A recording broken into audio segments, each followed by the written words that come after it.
Good morning. And my, that got energetic, didn't it?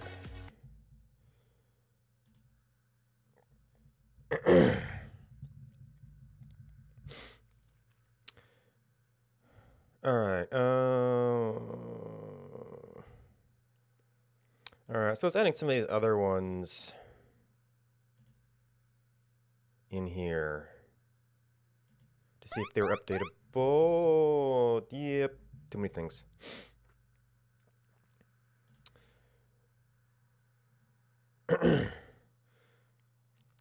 So we know that a couple of these are missing.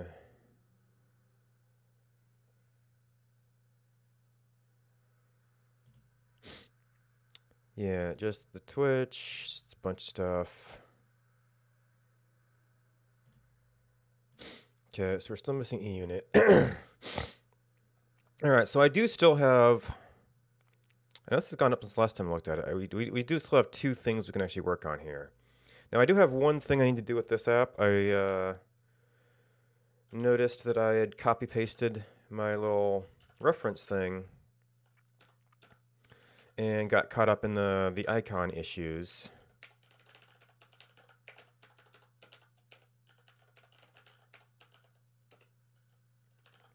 So at minimum, we need to do that.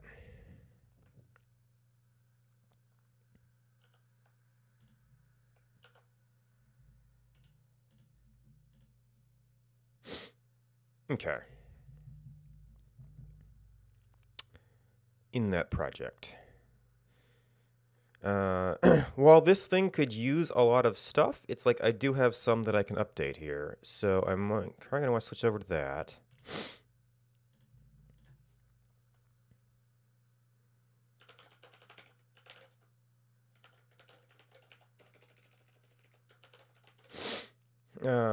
Fix GitHub repo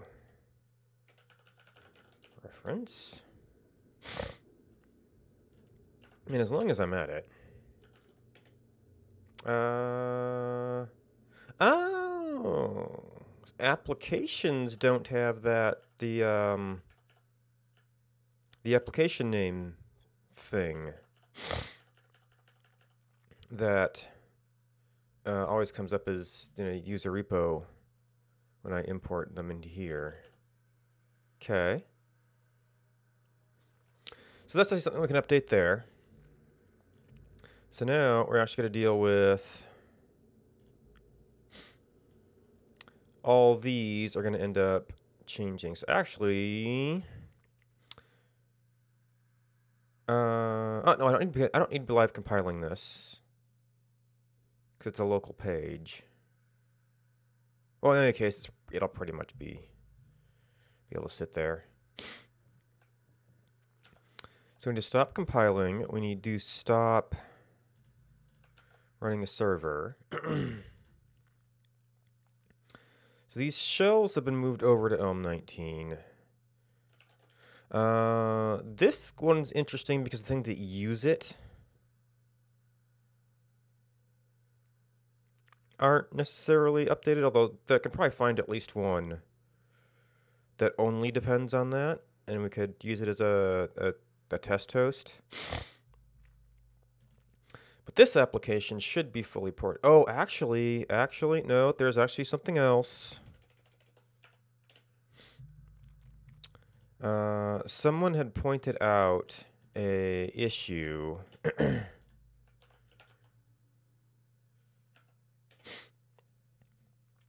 In the Elm discourse, where they had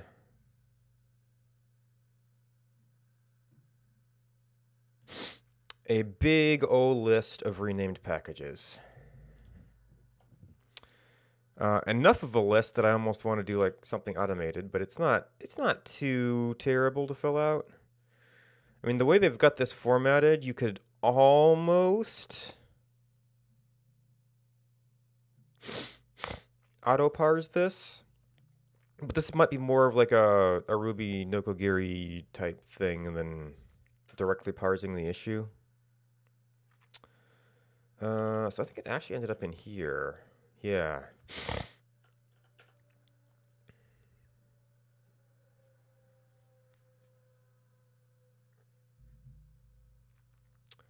Now, oddly enough, these actually translate pretty well here.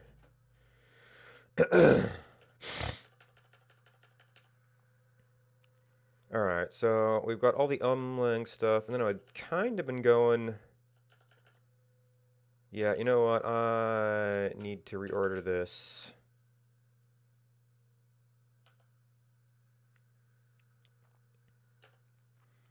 So that's mostly alphabetical?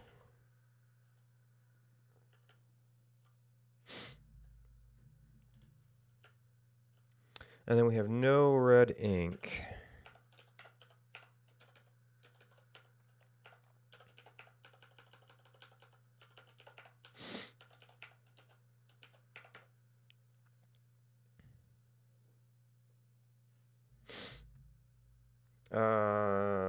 URL parser we got, right? Yes.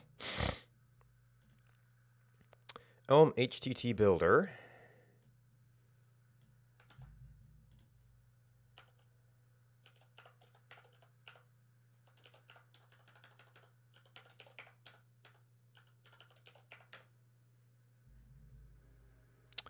Elm markdown. Actually, can we just...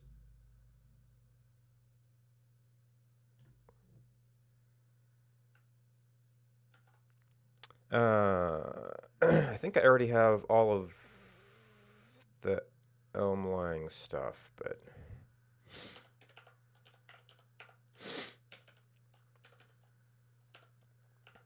Actually, most of these should indent out to the same, right?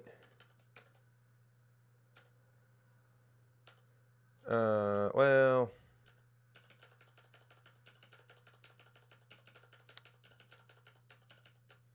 We're gonna have to do a... Can I do... How about... No, it's Control-V, I think.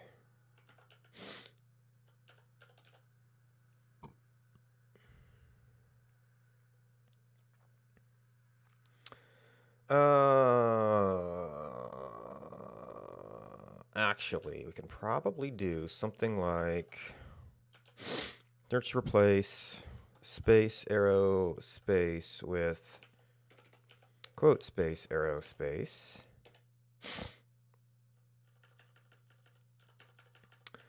And then, oh, the way it indented this. Okay, auto indenter fixes it. And then what would it be? One of these is end of line.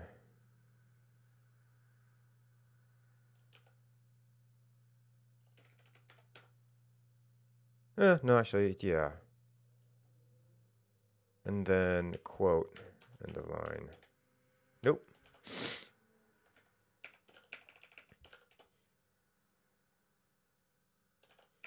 So we have to search for this end line and then insert that end line. Starrett Gaming, thank you for the host. Now, the sad thing is, in a sense, this makes it more comparable for that list, but we've kind of got versions there. So, Elm events, Elm markdown, Elm tools. I don't have anything from Elm tools before. Oh, no, we did have Elm tools. I did not see that before. Wait. Oh, that must have predated... One of these must have predated the Elm-Lang transition.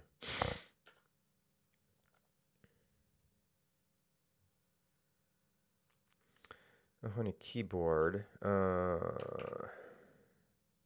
Yeah. MNO, I think ours here. Elm community, Elm test, we already had.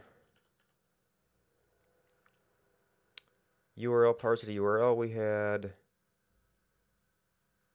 Elm tools parser, we had. Oh, maybe that replaced the other one. That was a rename? Wow. Okay. Elm community.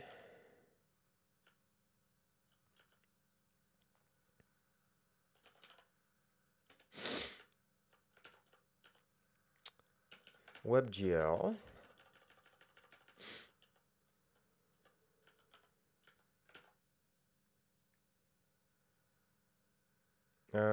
We had Elmlang keyboard. We had Elmlang DOM. Mouse events, touch events. This was M. Pittenberg.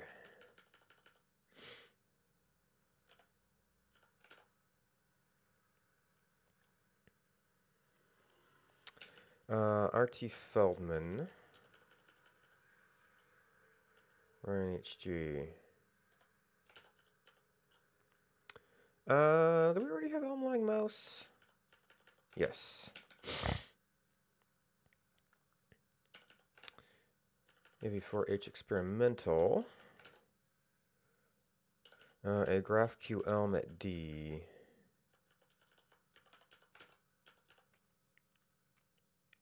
We already had navigation, right? Yeah. Bench, Brian Hicks. And Elmlang window, I think we had.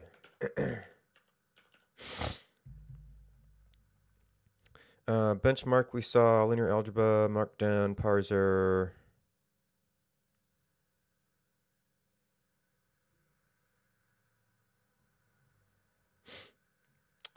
Keyboard, we saw.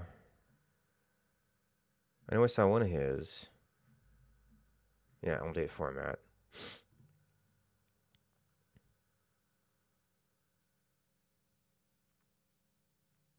Oh, decided not to rename.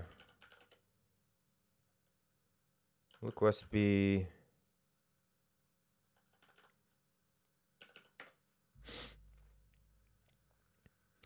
Linear algebra, WebGL, we saw those. We saw an Elm hex.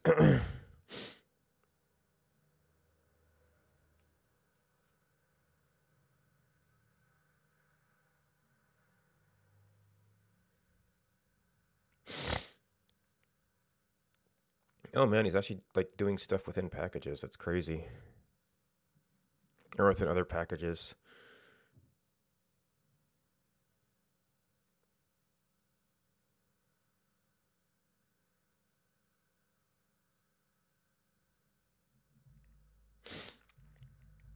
All right, let's see if that all. I don't think I used any of those. Oops, we already got.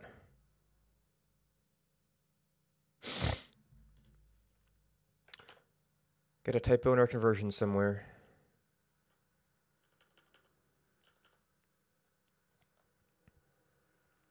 Empty list. Thread blocked in mvar operation.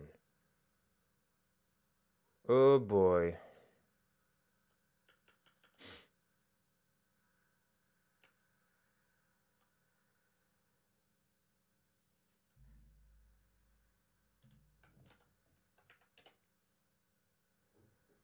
Housing a case expression. Well, I guess we gotta do a binary search now.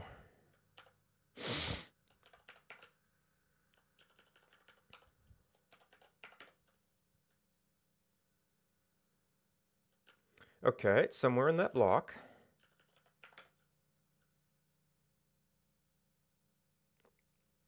Must have done one of these manually. Okay, so it's somewhere in that block. I didn't look exactly where that was. What did I? We must have got Elmlang there.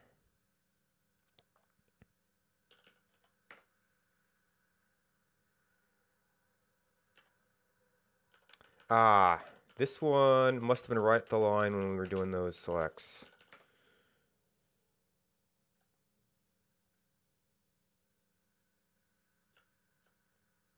21st.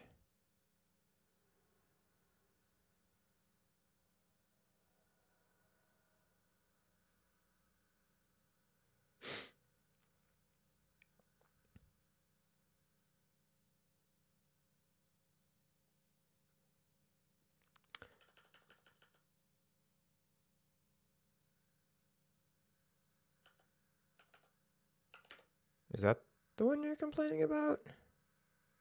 No. It says it's view.elm.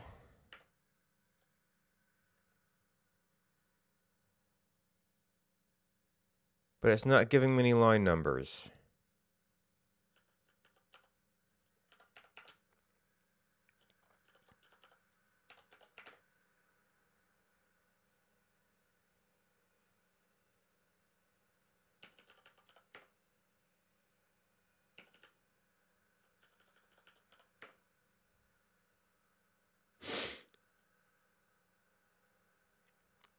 So is it Markdown again?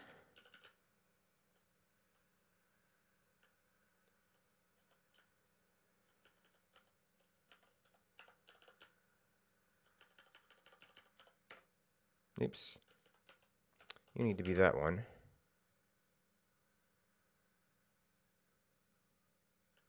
Okay, it's not Markdown.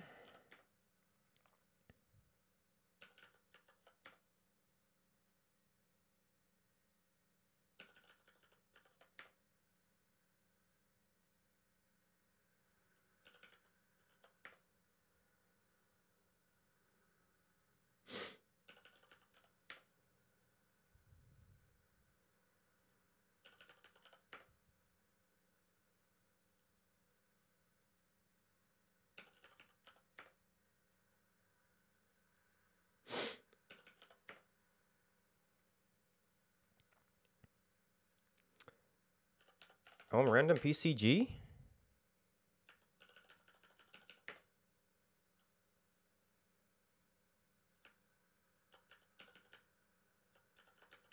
I thought I actually had that one before.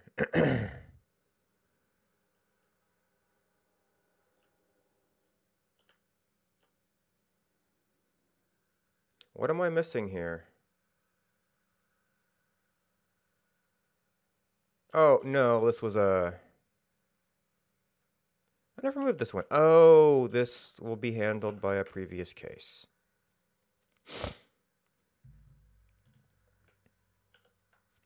Yeah, so I don't think any of mine used those.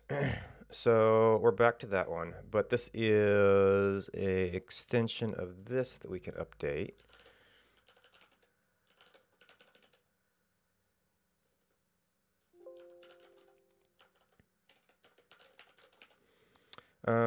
Additional renamed packages.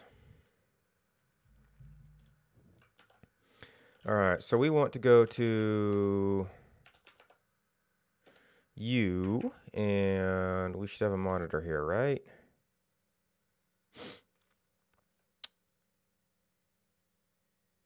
Right.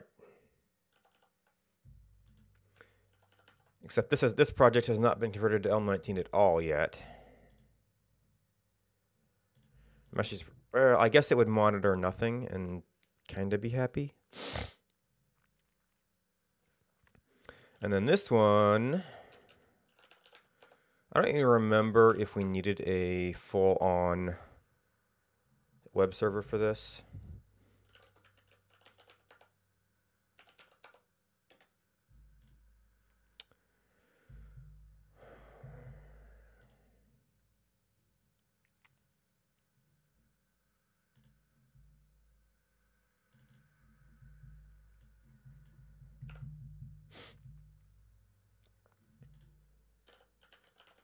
Elm package. All right.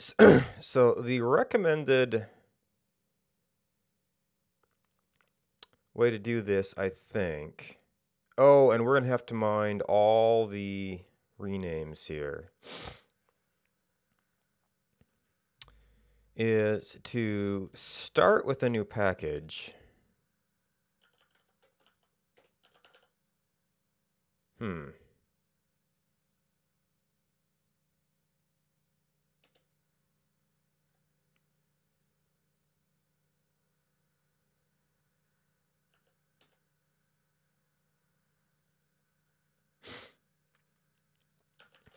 And then Elm, is it Elm package install or just Elm install? And I did not have any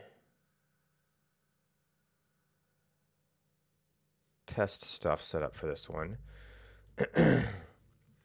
So what we're going to want, nope, is all this stuff. So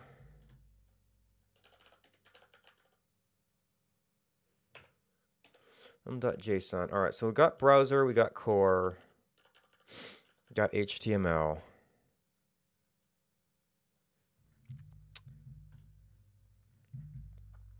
So we got core.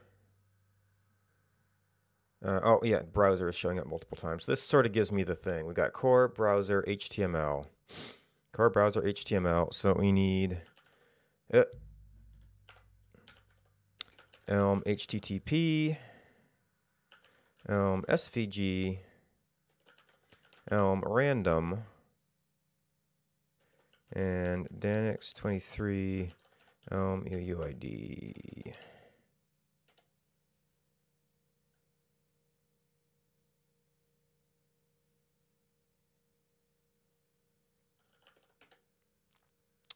Elm install.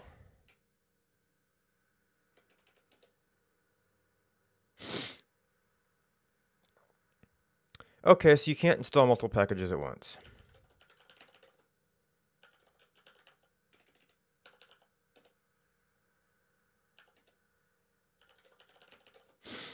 Elm install Elm SVG.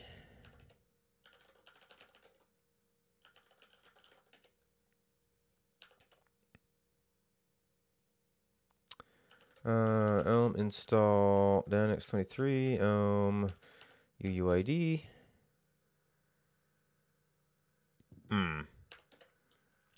Well, oh well.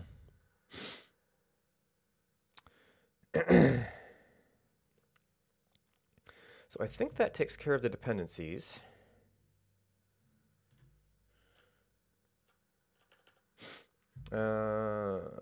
So this I don't even think exists anymore for an application.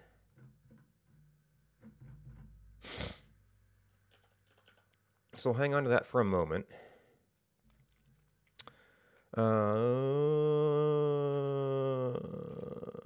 Actually, the Elm Lang should have a reference to this somewhere. We're at the end, isn't it?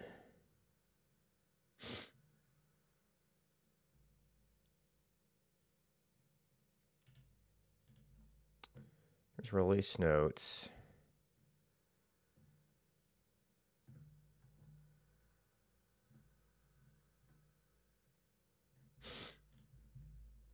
Upgrading.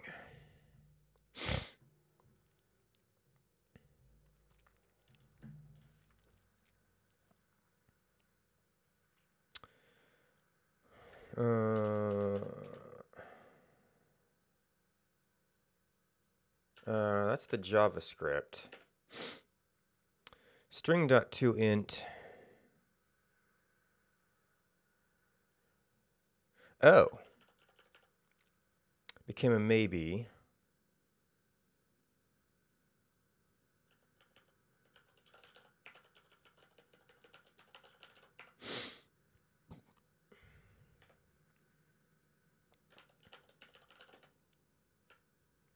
So on the JavaScript. You know what? I should probably scope this to the source directory for now.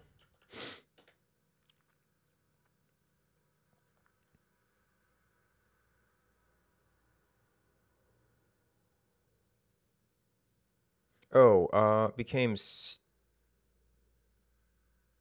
yeah, just not result. Basics2 string is what I was thinking of.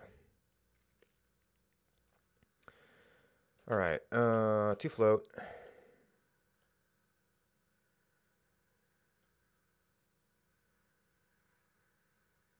Not result anymore.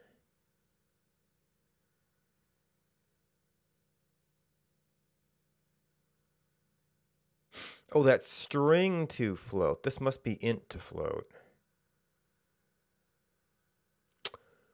Which could make that ambiguous. We'll have to see how that works out.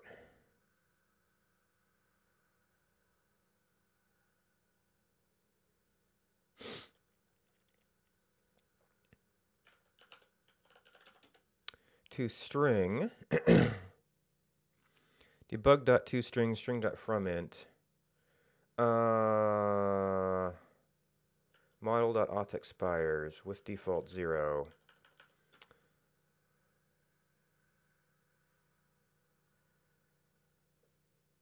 Model.time times seconds. Actually, this is doing a round operation. So this would become string.fromFloat.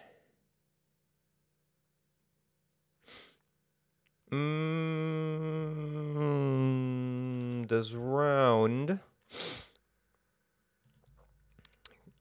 convert to an int or just chop it off?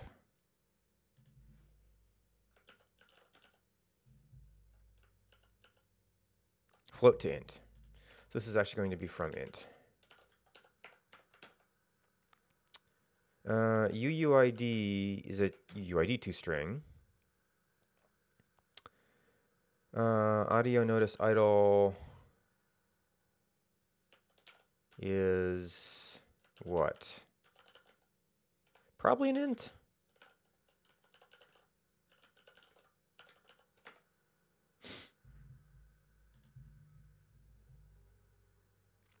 I don't think I used that. I don't think I used that. View. Oh, because I'm in view. Okay. List style type. Node style. What's a node style? Okay, we didn't use any style tags. The programs are going to be the pain in the butt. And I suspect this used the icons as well. But that's not a breaking change.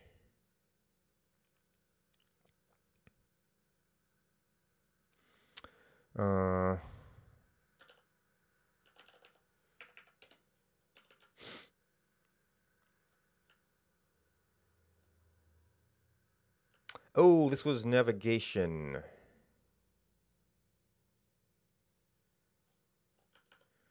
You know, I think the only purpose of this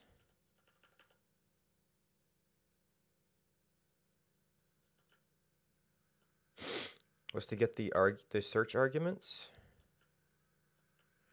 Well, we did store location. Oh, and I have to pass the actual...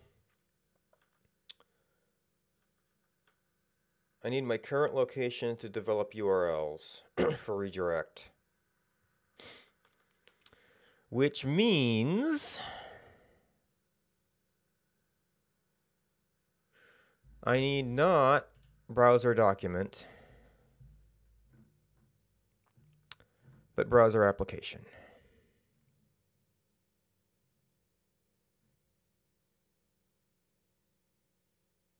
Well, no, because I could pass the entire URL in the way that I pass just the search.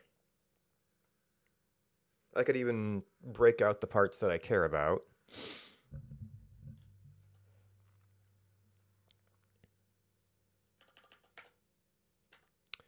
URL for redirect.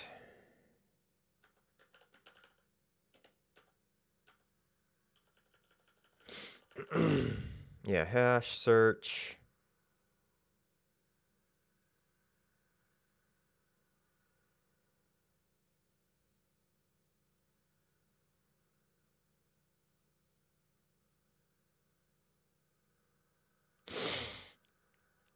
I might even be able to do some pre-filtering on that, although it's annoying to have to do that in JavaScript. But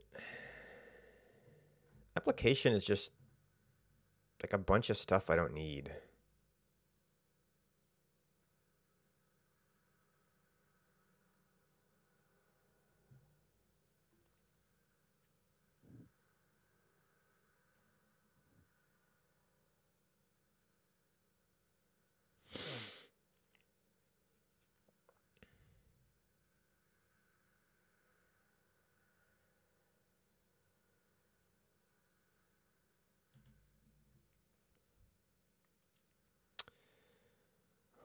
Internal, external. It does not navigate.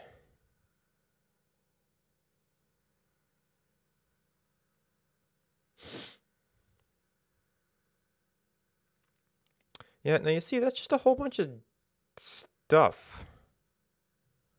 It's like I'd have to set this up to do nav load, essentially. For everything. And all I need to do is know my current URL.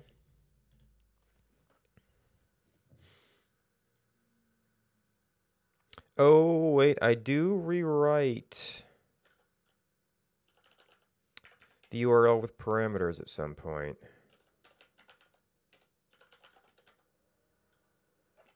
Yeah.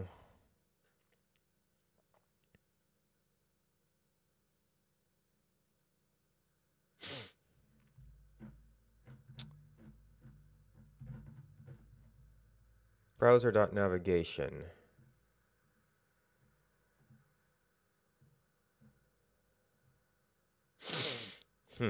Leave the current page, reload the current page, reload skip cache.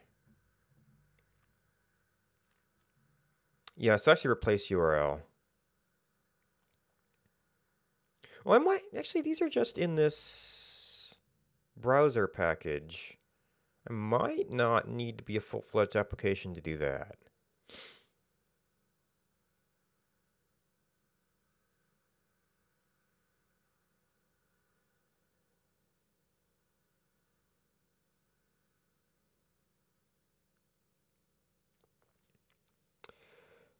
But I do need both the URL and the search.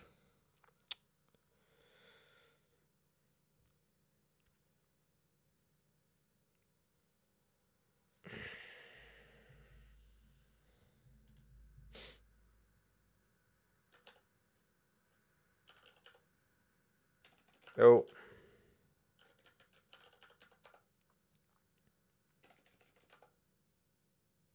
Public. And the icons we're going to have to adjust. The invocation we're going to have to adjust.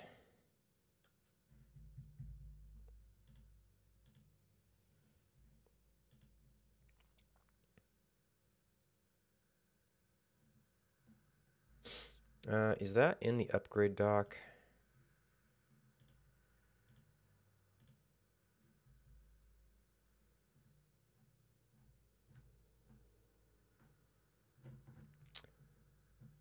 No.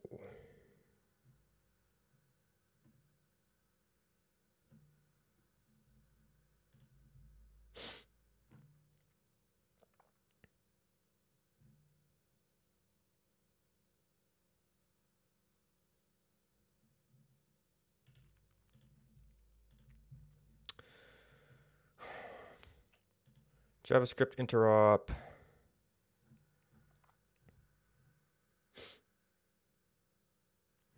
Elm.init. And element needs a node. This needs whatever we want to send. Console.log. Window.location has a couple of fields.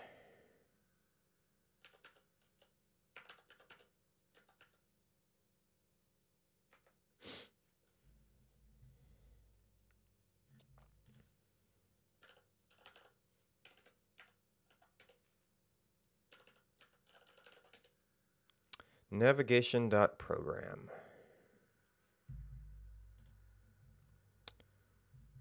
So the thing that makes...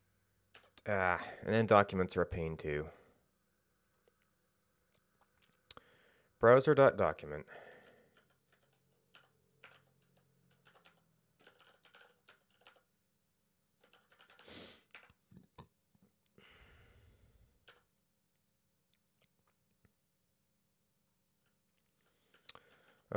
Init takes a flags.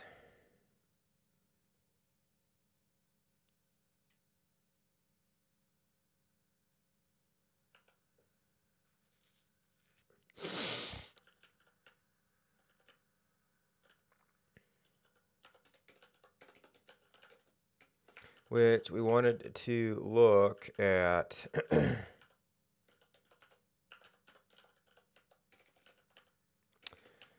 well, you know what? If we can take this, have we actually run anything yet? I don't remember if you needed a full-on server. But this will still run. So it's a location.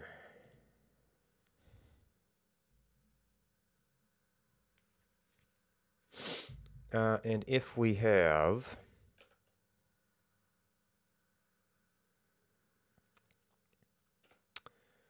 Oh, and I'm going to have to check if I had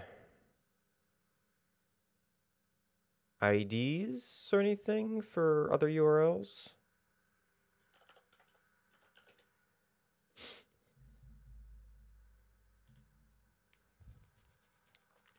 So href is the whole thing. We have search and we have path name. And hash, possibly.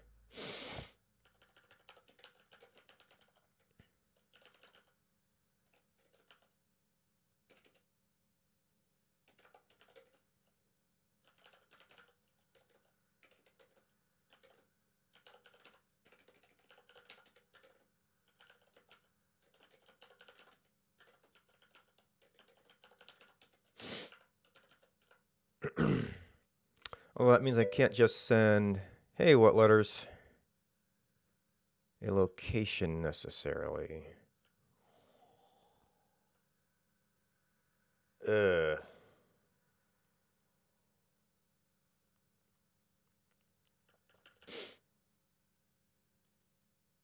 Eh. Eh. Maybe we turn...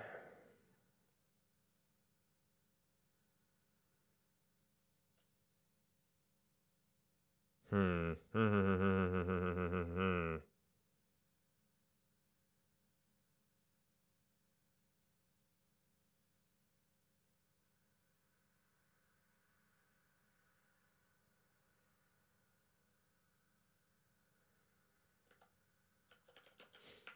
See if we can get good stuff out of there, maybe?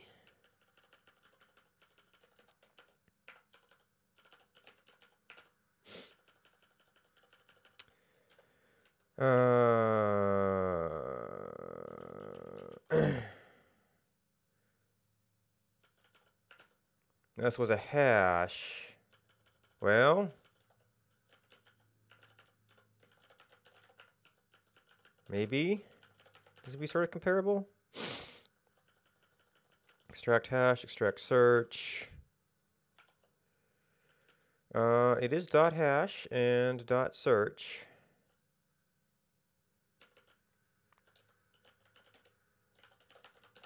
So perhaps I could even cheese this in as a location, even though it's not your usual location.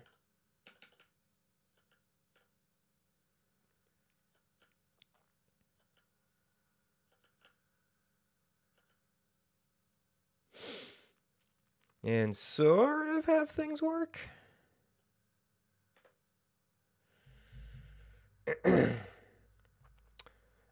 Anything else we have to do with that function?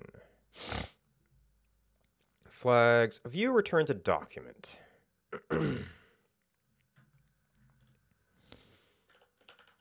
So view has to return not only view, but document. Where document model equals view model equals title equals chat notification body equals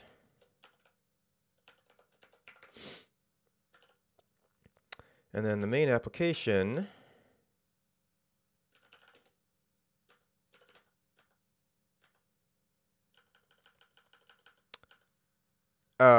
Shoot. How does that work? I have to pass a tagger to the... Yeah.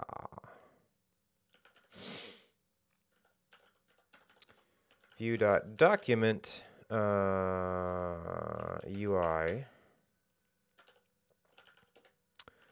Document has to take a tagger and do the HTML.map tagger on the view model? Something like that. I think I read that. Move to package. Hopefully I didn't do anything with time. I don't think I did anything with random. I was trying to move away from regex.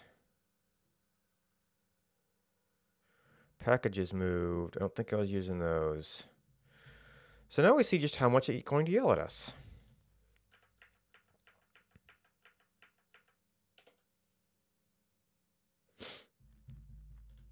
Cannot find string from int. Did changing directory do anything to version? No. Didn't they specifically say... No, it's 2.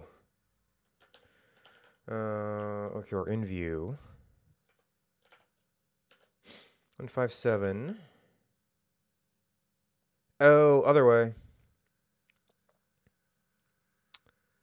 Oh no, string to int.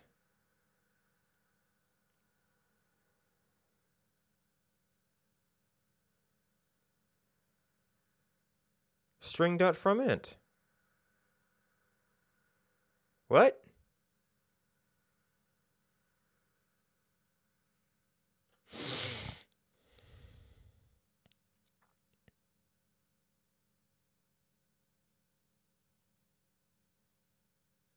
Oh, you know what? I probably still have a local Elm stuff that might, I suppose, possibly. Oh, yeah.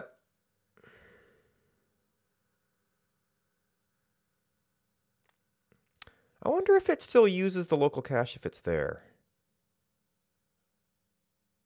But yeah, there was, it uses some stuff in Elm stuff, it's just different format. No, okay, so it's not leftover files. String does not expose from int. What? What?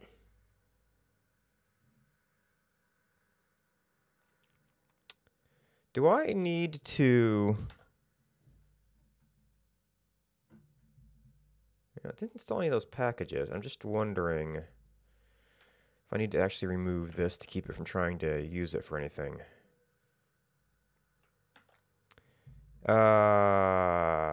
Okay. Yeah, so it was trying to do something with it. Wait, Elm package? What the...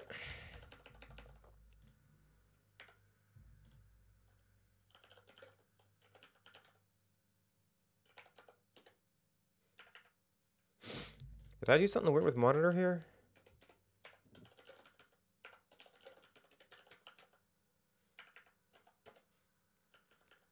Oh, I'm specifically calling Elm make. That's what's weird here. And I guess since I've got the bat file here, we should do that just in case.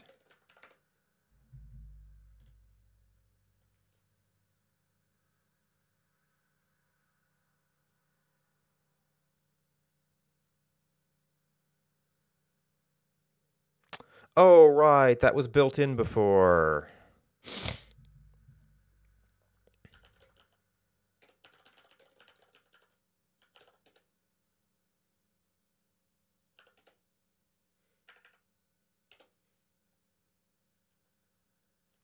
Oh, I did deal with some dates.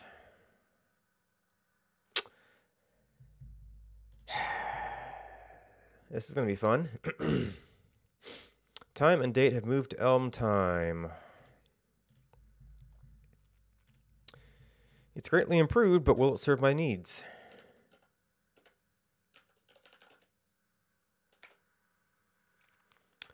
So we used date from string and date to time.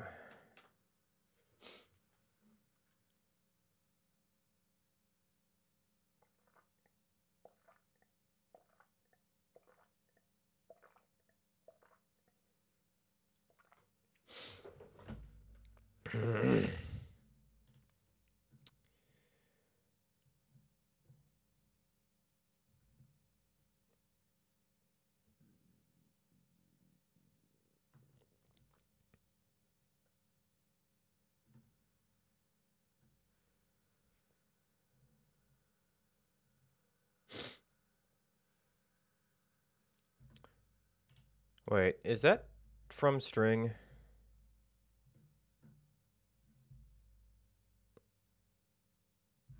I've got sample stuff I usually put in here. Published at.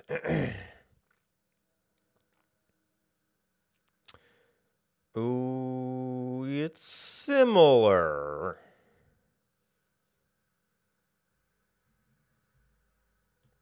Slightly different format here. Oh, no, actually, that's the... Oh, that's a point in the Z. Okay.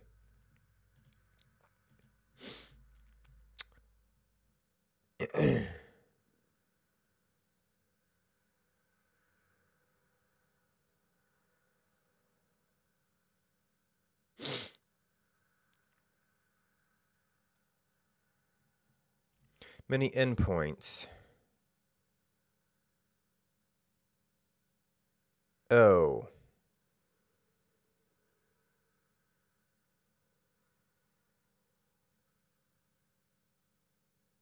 Okay, so it's not in core because they don't have a good solution for it yet.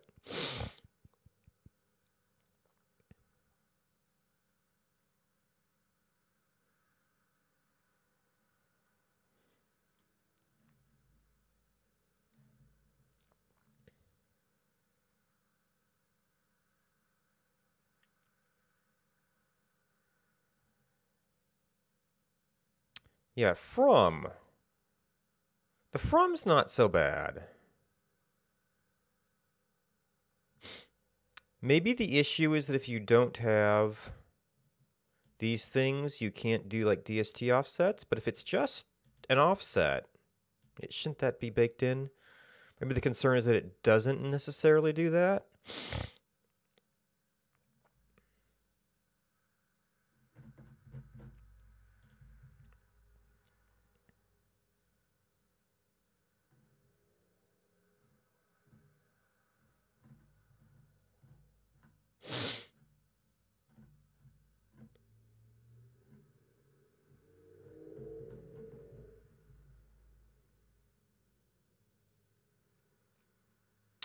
I can't use a port.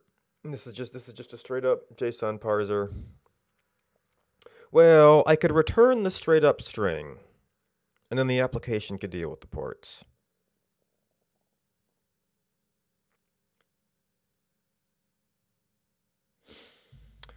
Do I even need this field?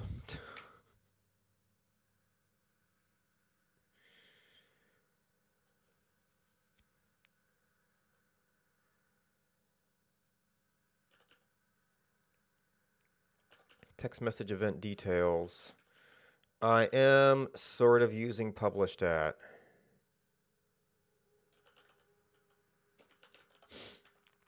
So to get this compiling,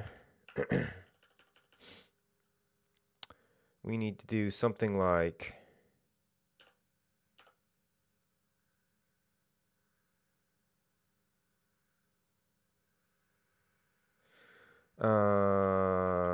succeed 0.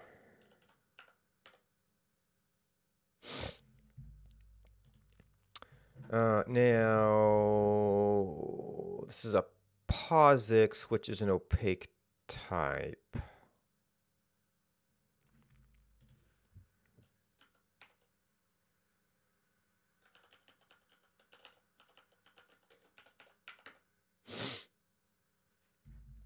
And what we have to import is, so the package is time.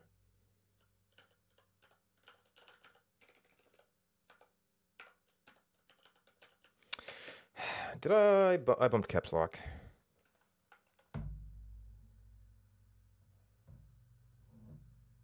I think I have some scroll lock somewhere.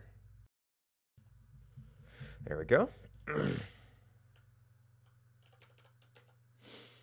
Import. Oh.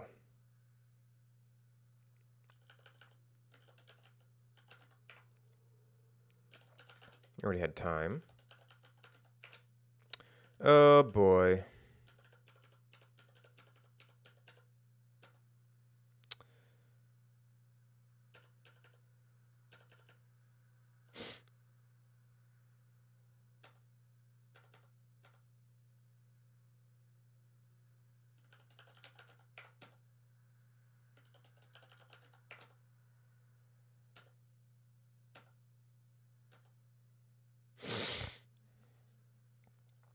Okay.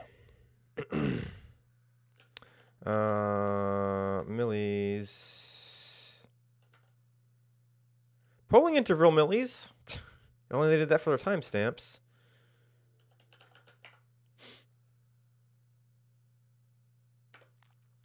So that might get something that will compile at least. View imports navigation for the location type. Oh.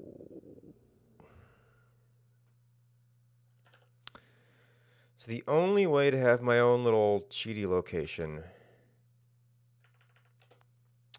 is to have it somewhere both of them can get to.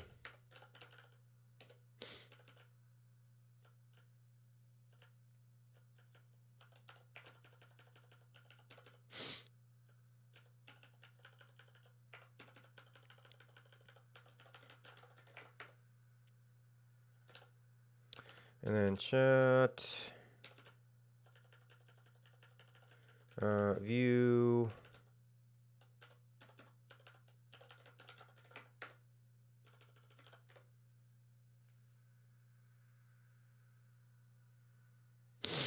dom.scroll.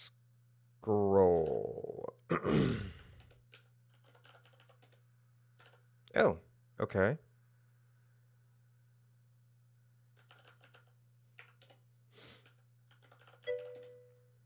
What did you do?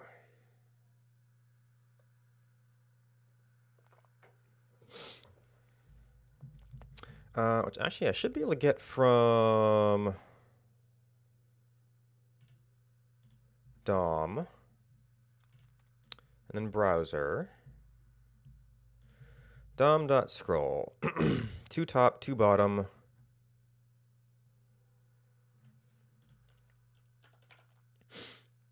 Scroll 2 bottom. So we used exactly one thing as a task. Is this browser.dom? Change the scroll position. Focus blur. All right, so this has something to do with viewports, I think. Now that's of the browser. Get viewpoint of string. Set viewpoint of the browser. Set viewport of position information by specific element.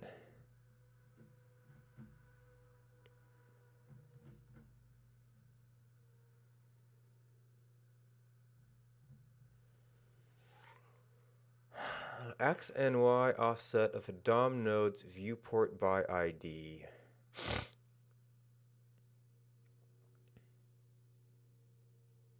Okay, jump to bottom.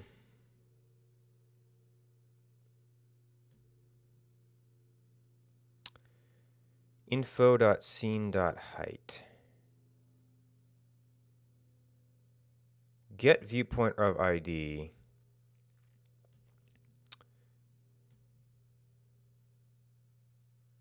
Float task error. What's info? Oh, info is the response of get viewport ID.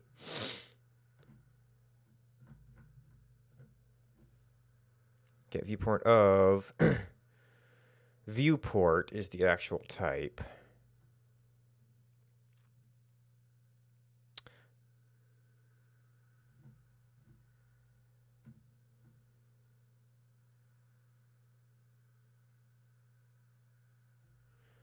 Scene.width viewport.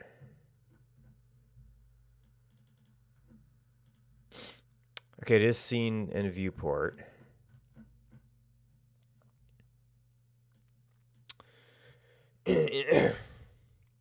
Set viewport of ID.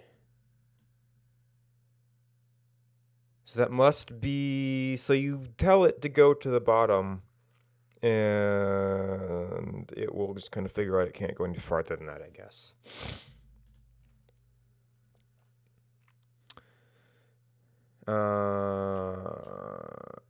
Well, okay, there's the, I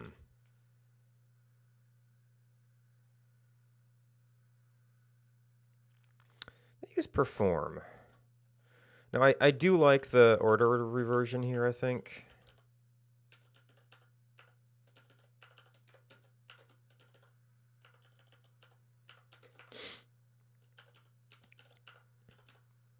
I mean, this should be the same thing as always. What was the difference? It's like one could fail and one couldn't.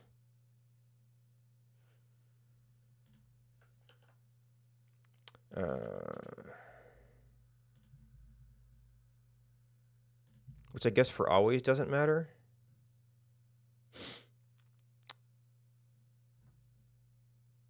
Can handle failures. Okay, well, yeah. Don't know why. Maybe I was looking at an example for that one.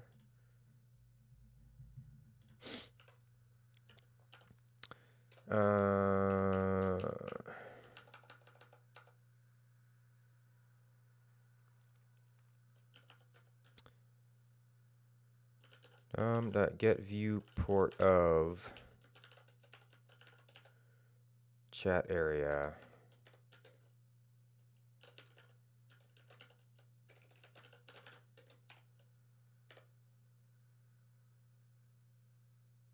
Yeah, so the weird thing is that they call the type viewport, but it's got a viewport in it.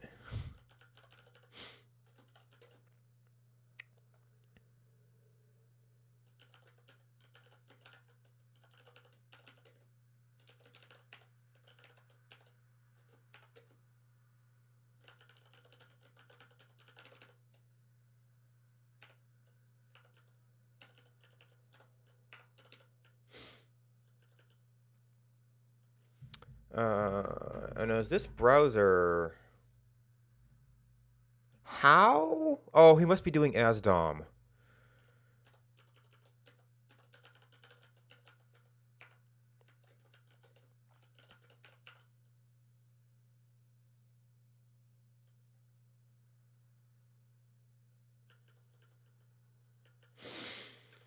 And I wasn't really paying attention to order of these.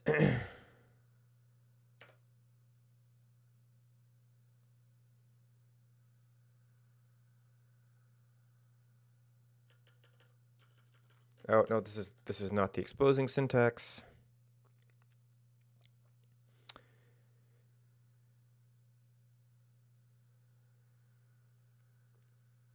Oh, that's also an external module now.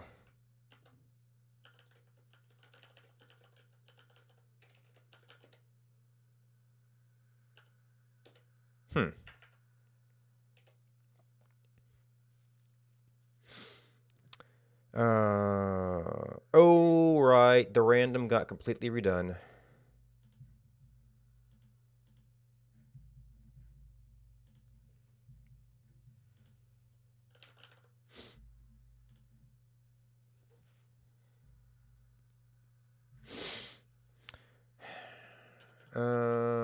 Random PCG is random.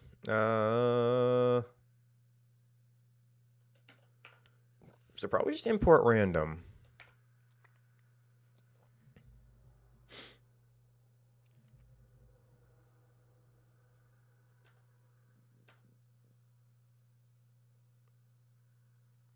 Oh, this also ties in with the UUID module,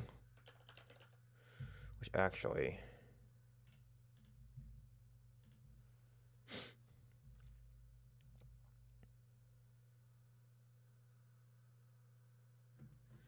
Two point 1.2 probably been that many versions since the update. UUID, UUID generator is a generator. Okay, so that should still be the same. Does random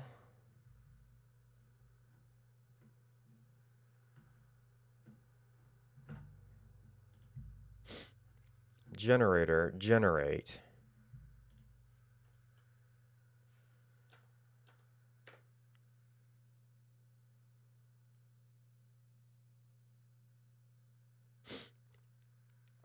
All right, we're back to decoder. Data v3.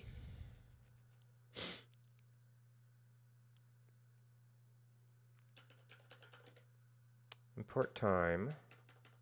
I missed one here apparently.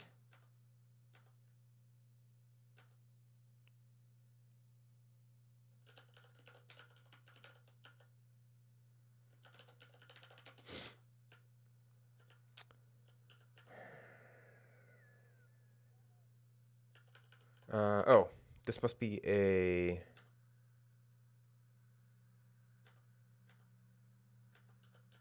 No, where's the... Oh, it must be another type.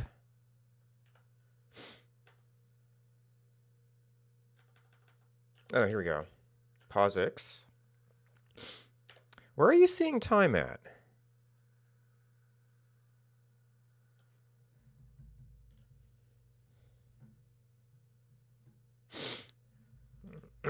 It's like, I want to get this error out of my face.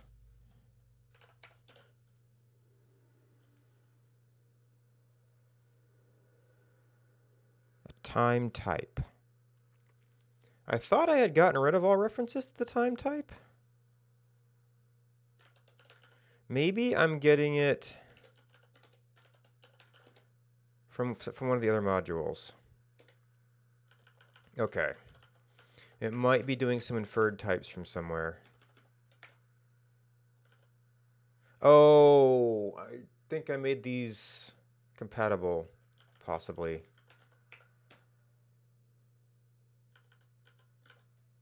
That's a module name. We'll probably have to change it as well.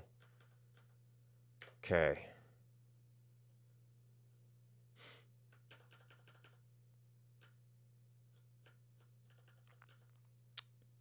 And you also have time.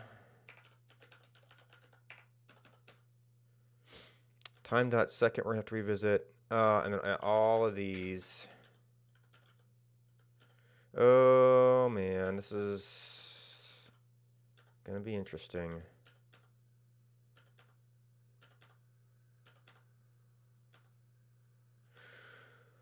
Time used to be compatible with 0. Now it has to be time dot millis to POSIX 0.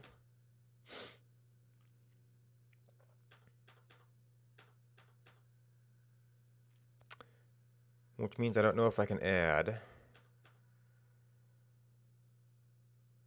Time.now might change.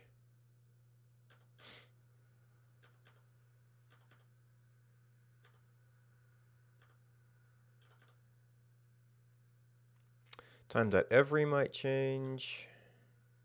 That should at least get rid of most of the type issues.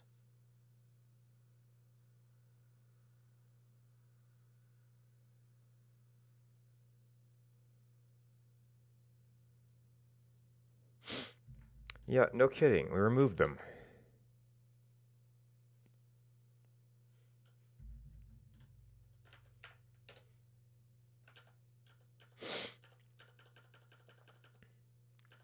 Where is this?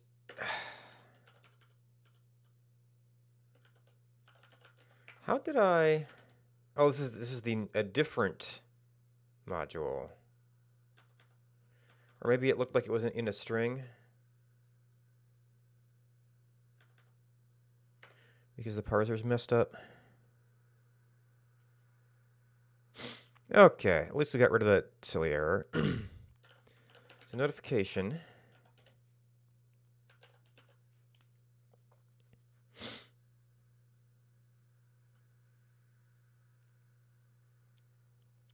Oh, yeah.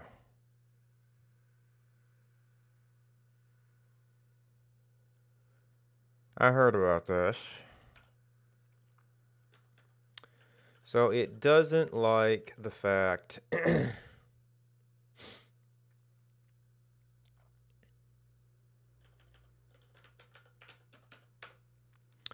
we use the same symbol. No, this is in view now.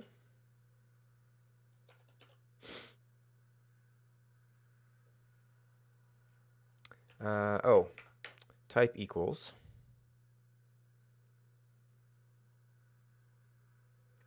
Time.second. We're getting too much stuff. Shouldn't need that again. I may have to revisit that. I got the copy of that. I think I got that. Mostly with that. Yeah, time.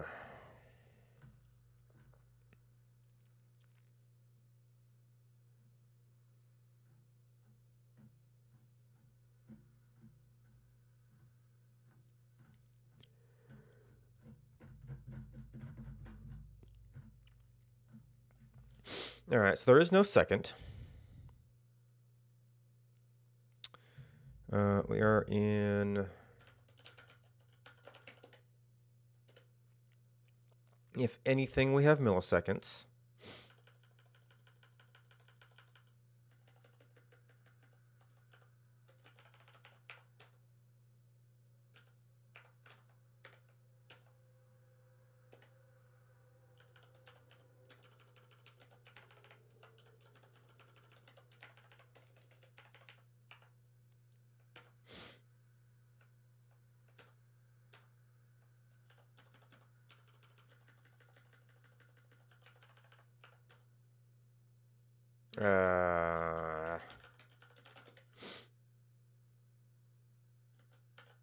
Nope, that's too much.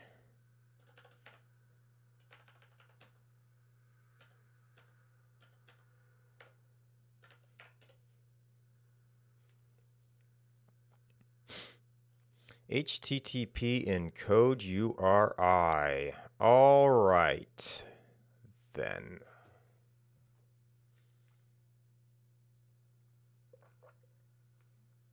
Perhaps that moved to URL?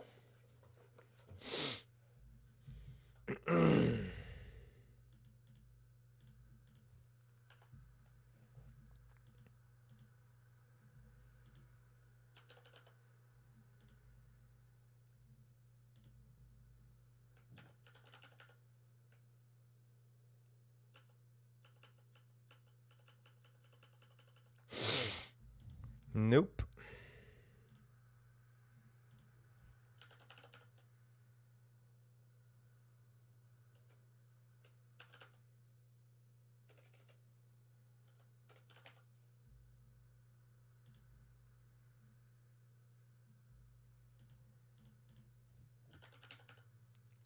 Percent encode.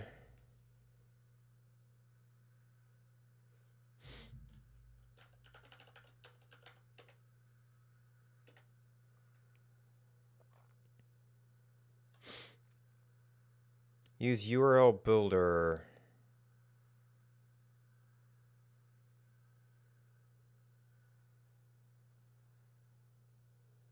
Escape special characters.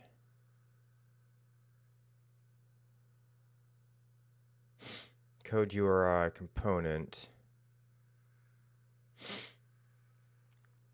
Use URL builder.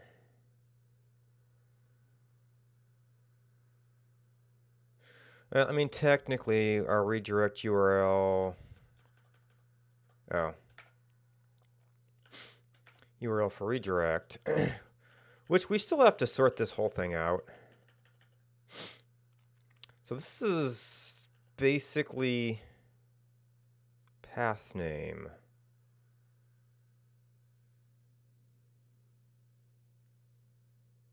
In our new location.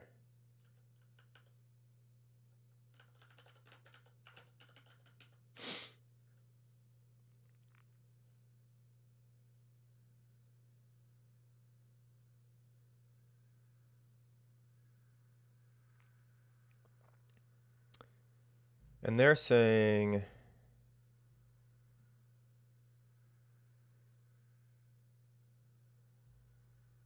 absolute relative cross origin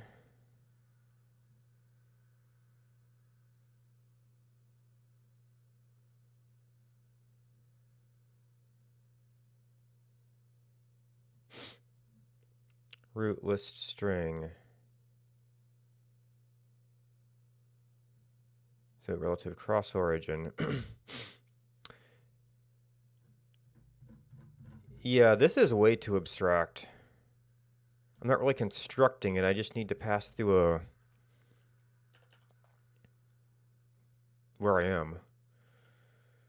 So it's not HTTP encode URI. I mean, this I could convert, but it's like a literal string that I'm just trying to pass through. So this is URL.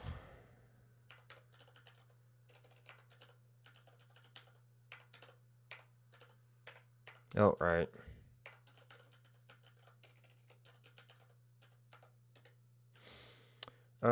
We do not yet have a direct dependency on URL.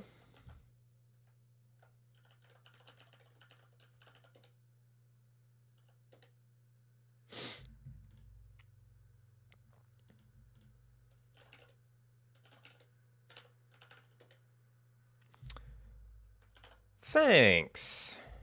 That is not what I wanted.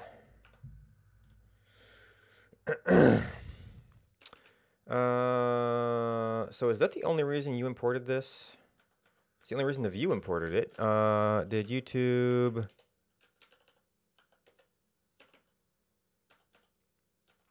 Yeah, you're sending actual requests. And then... import URL, and is URL... URL dot percent encode.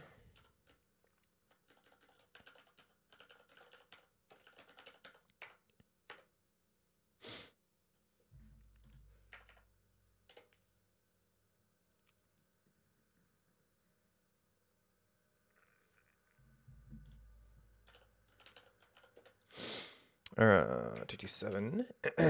Idle notice.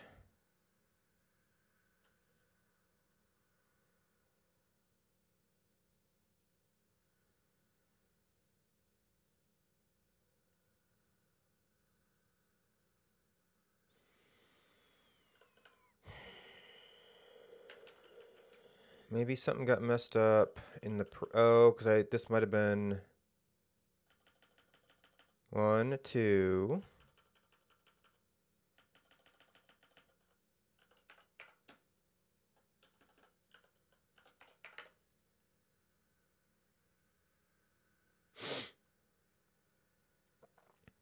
What?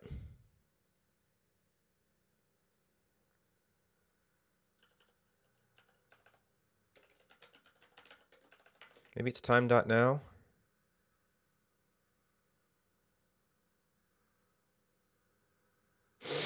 No.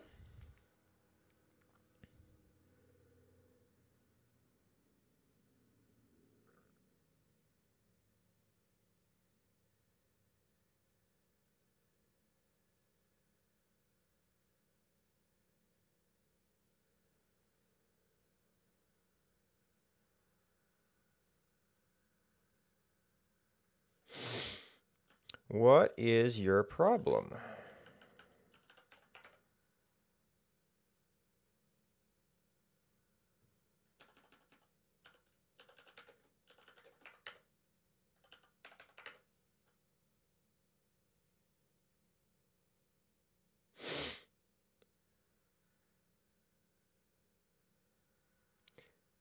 Yeah.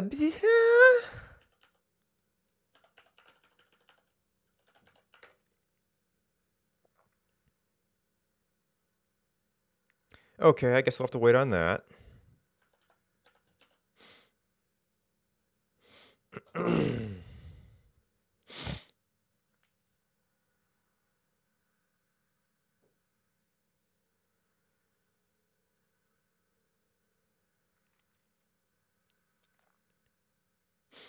Pop-up notification active.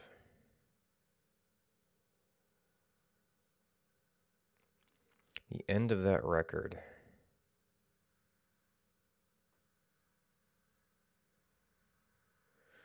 Body. Really? They're gonna be picky about spaces? Well, they did say body, didn't they?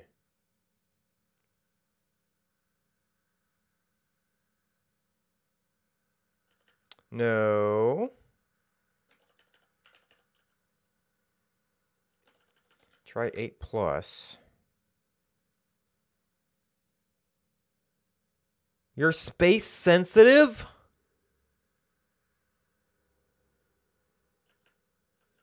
Oh my god.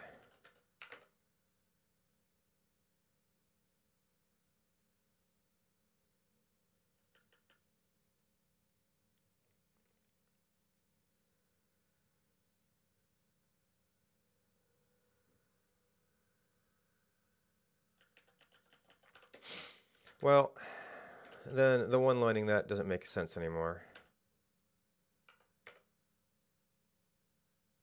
Because that was just ugly.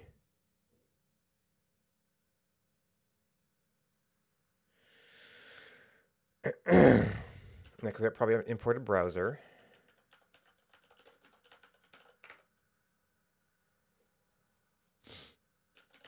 I changed this name. Nope. We used the code URI as well.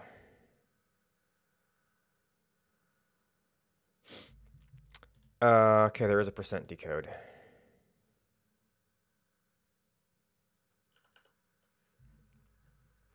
Decode query parameters.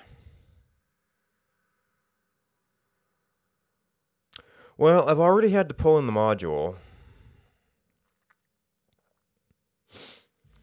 But for first pass conversion, I just don't want to bother with you.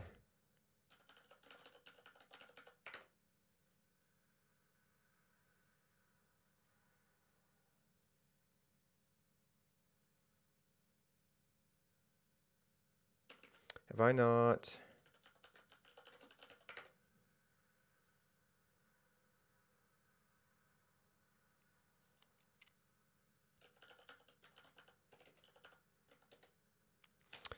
Yeah, no kidding.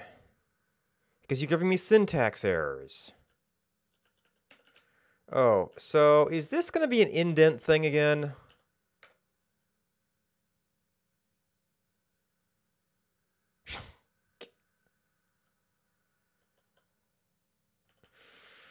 Oh my god.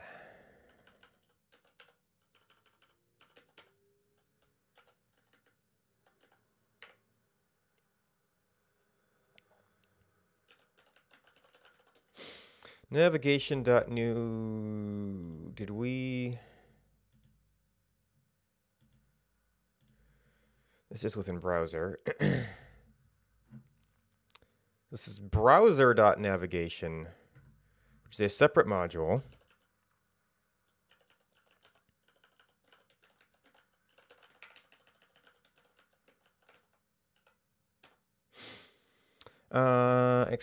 And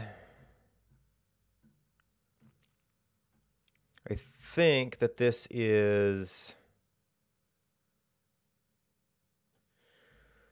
got live broadcasts.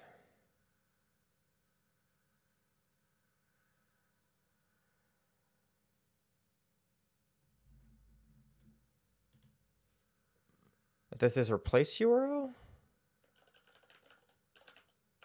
I need the old navigation docs to see which I was using here. Step 2, this will add a new event to the browser history.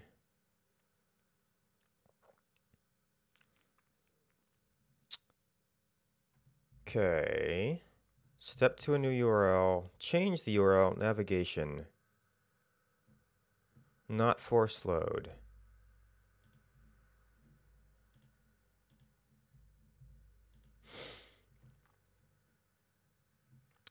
Change the URL, not trigger a page load.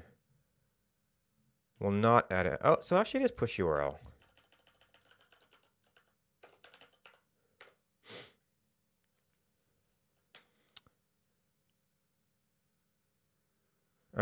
We've got another HTTP.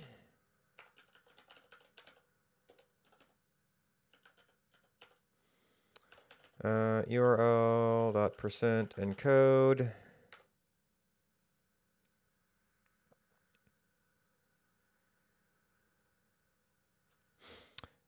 Oh.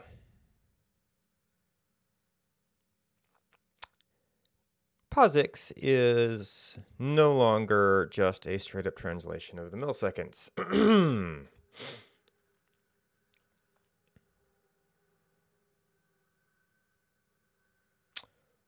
It might end up being more convenient to keep my time as milliseconds than as POSIX.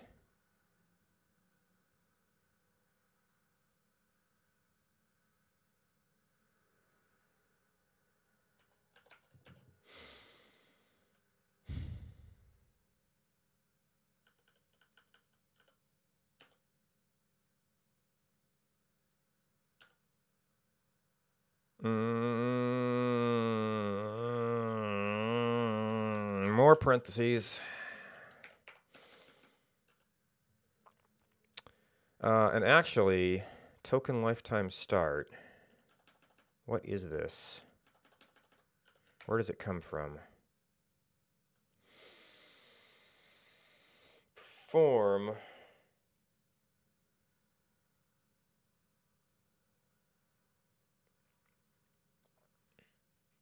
We got access token back. Refresh token.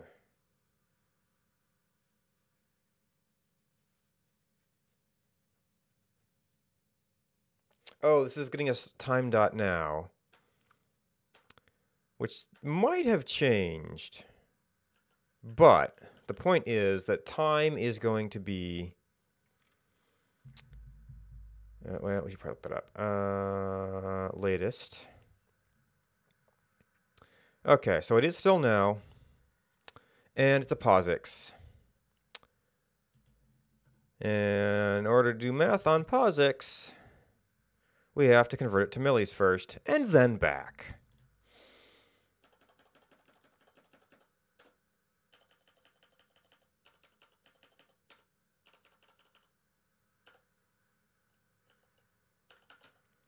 Time dot POSIX to millis.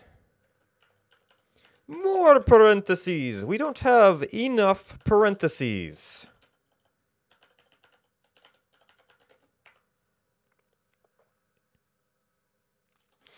I might want to convert some of my own times to just milliseconds, because I don't know that... It's like it's the time unit. It's not a useful time unit. The only thing you can do is pass it to certain time functions. Well, all this stuff.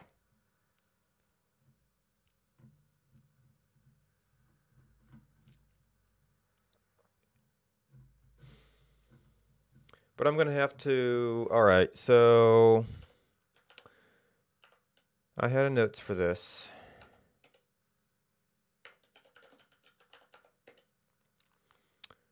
File... so we have... percent encoding, URL module... now has to be dependency anyway. POSIX times are a pain to work with. Do we really need them?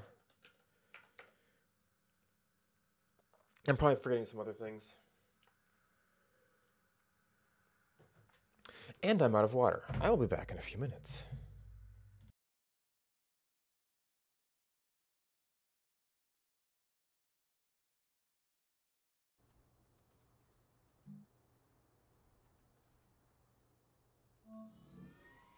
Oh. Power supply. Aww. That kind of ruins the moment a little bit.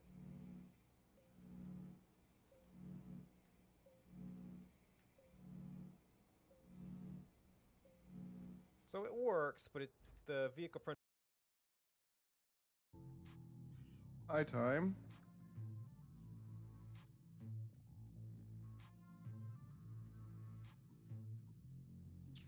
If I were a steak, I'd be right in front of me.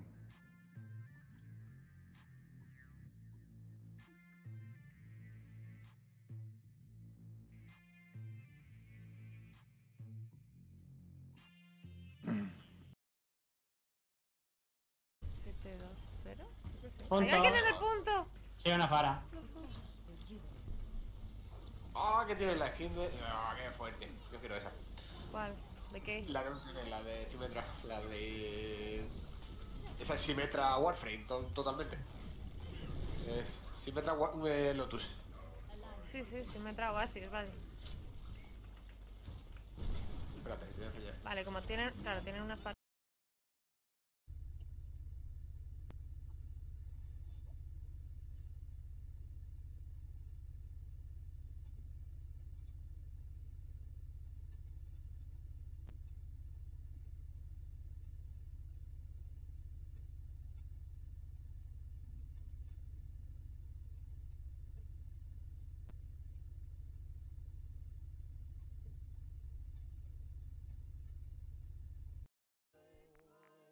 What should we do? Should we just go running in, guns blazing, see what happens?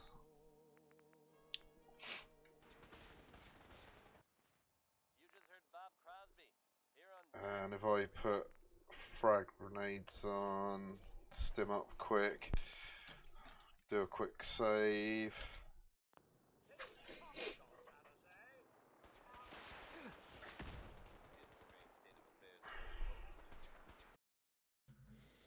Okay, welcome back. Alright, so we are making note that we need to revisit times later.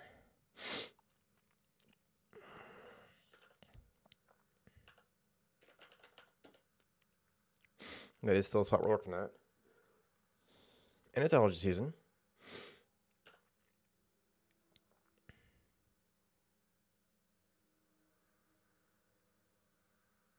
Expires in is a POSIX.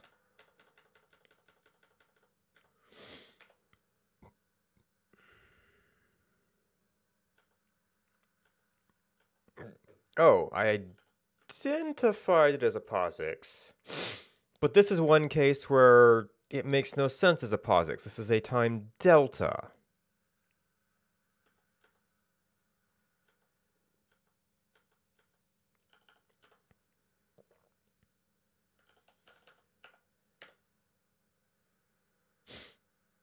Of course, they all used to be. You know what? I'm not going to deal with you right now. I used to be float. Oh, let me guess. All the millisecond conversions are int, even though it all used to be float. So we're just going to have to track down all those and convert them to ints, because we're only dealing with them as ints.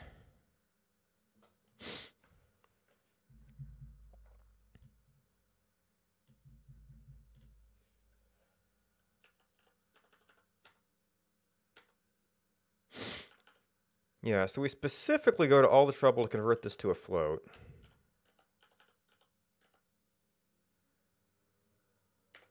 We don't need to do that anymore.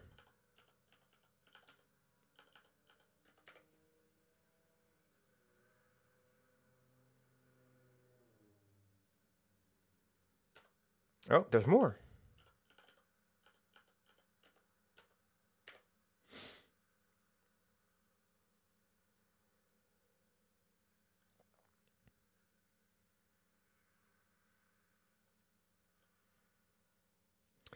Navigation.key. Oh boy.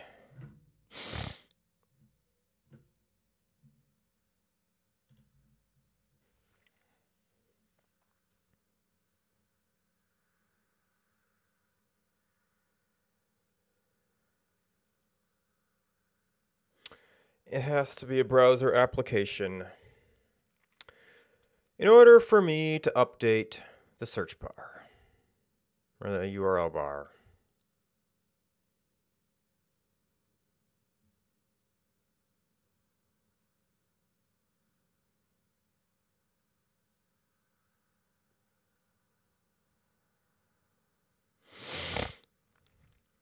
So now I have to have dummy handlers for all my URL changes.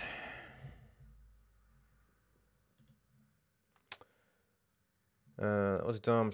I just don't need you for now. That was the old docs. There's navigation. So we have to be a full-fledged frickin' application with some dummy handlers for URL changes. All right, so, well,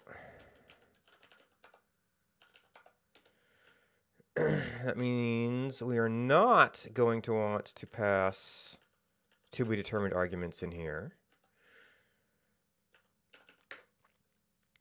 because we're going to get that with the application stuff properly. I'm not going to have my own location type either. We're going to go back and redo all that stuff again.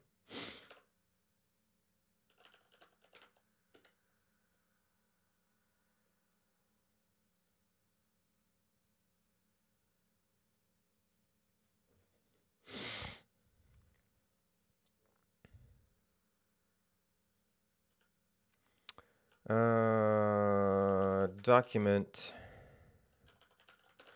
Application. Now what do I have to do? Okay, I have to take the flag, which is nothing. The URL, which is what we needed. View is still a document. And, oh, I don't need this hoopla anymore because document's kind of doing it. Update, message, subscriptions, final submessage. We have to have an on URL request is a function which for the time being is going to be always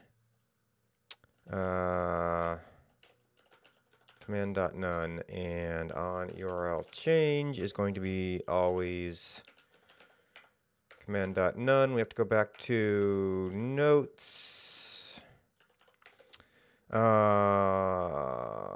browser, application, change events.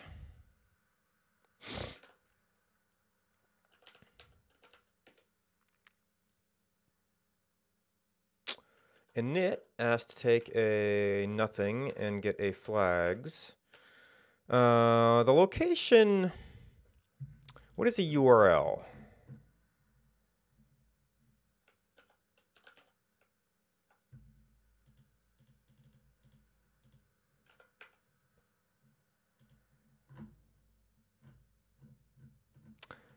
Let me guess. You have a dependency on... Oh!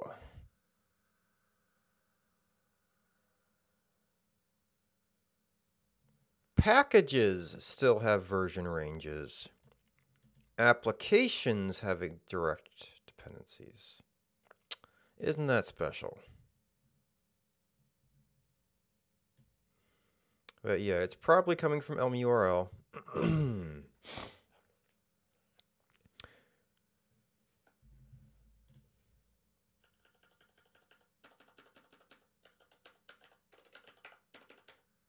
No, location.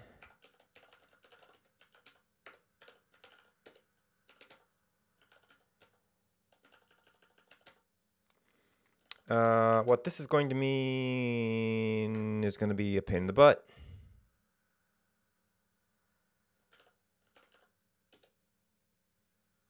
No, we're back to view.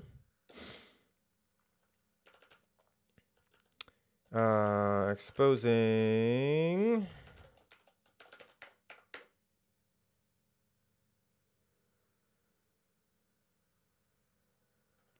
Yeah, I bet. What is a URL? Okay, so there's no longer an href in here. Which means I'm going to have to reassemble all the parts myself. Fabulous.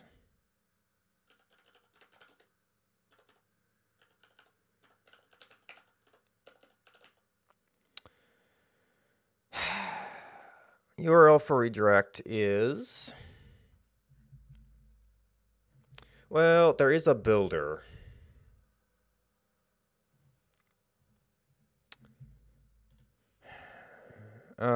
Which this is a URL.builder.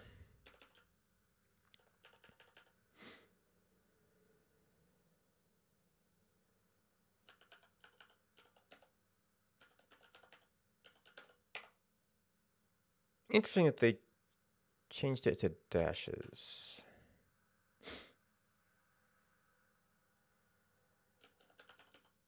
I hadn't typed that in yet. URL for...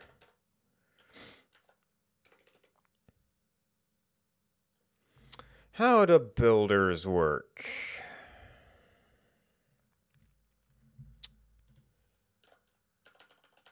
Cross origin, because we actually want a server name in there.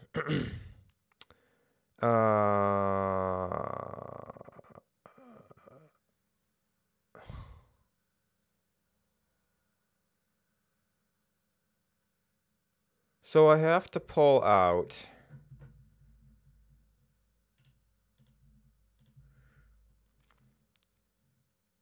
no, that's... Wait. If this is a scheme, what's a protocol? Oh, okay. So you cannot use the Elm HTTP library if you're doing custom custom protocol types. Nice.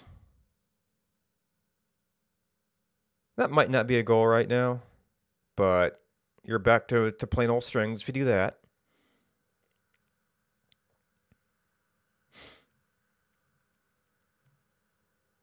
Authority is host port.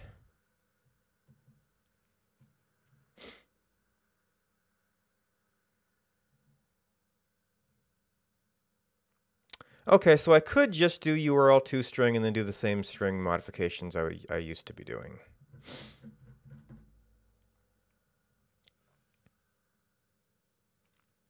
Oh, you know what? I could take a URL, I could replace...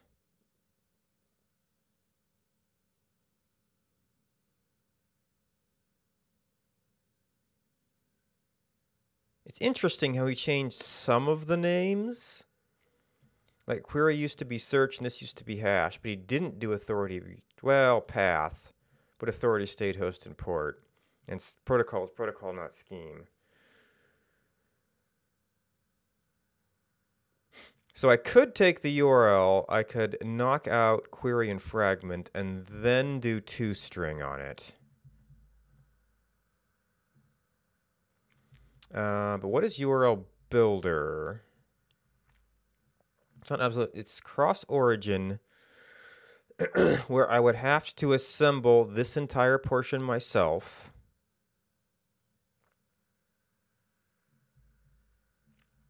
Wait, what's path? Path is a string, which makes this not very useful.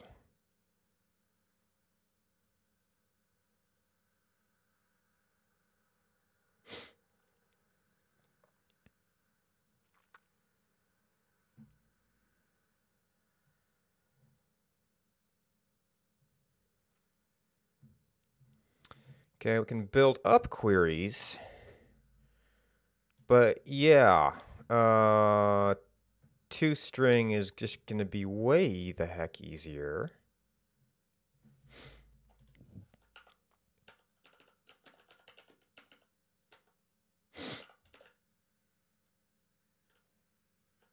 This is URL for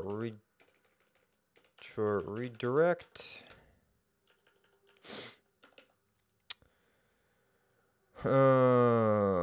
Base URL. So URL or query equals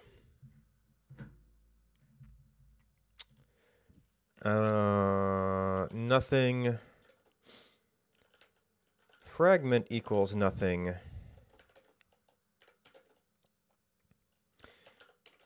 URL URL dot toString.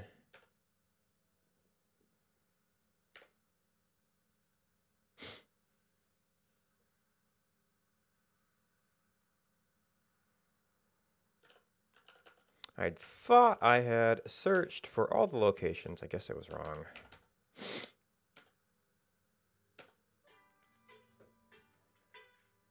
Oops. Left the ringer on the other day.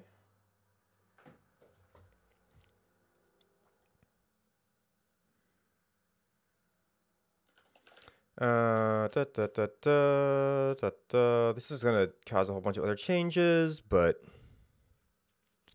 nope.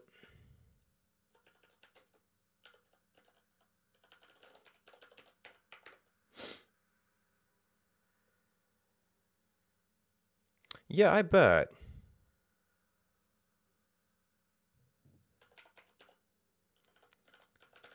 Query. Okay, yeah, that got it all down to one area. This is hash, though, which I think is fragment. Oops.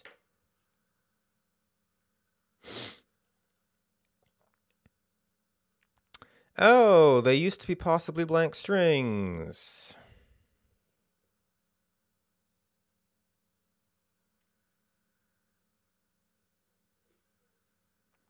Now they're properly maybes. So this has to be maybe dot and then, because we end up with a maybe anyway.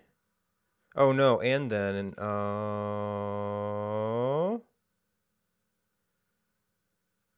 right. Maybe dot map.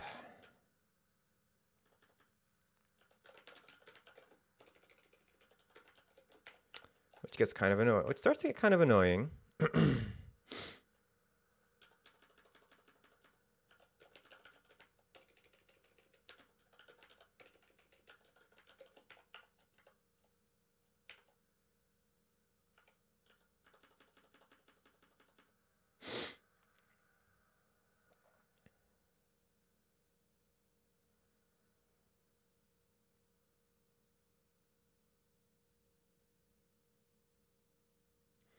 So that's totally a way to deal with maybes.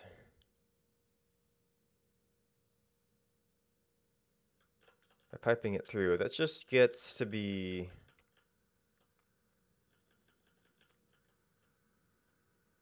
a bit much.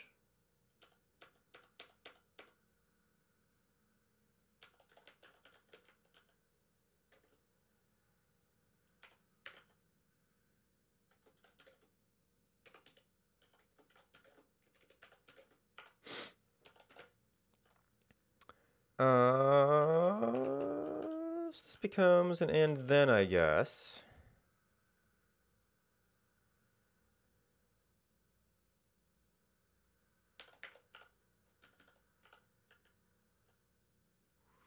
Which one is it currently complaining about?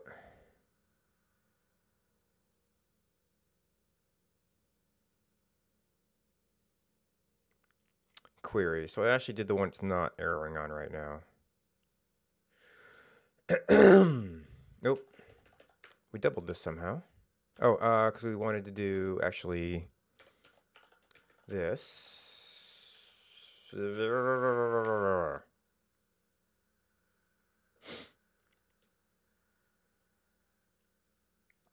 Oh my. Yeah.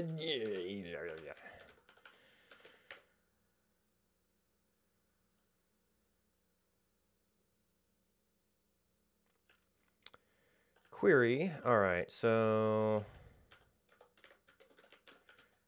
Maybe dot and then maybe to maybe.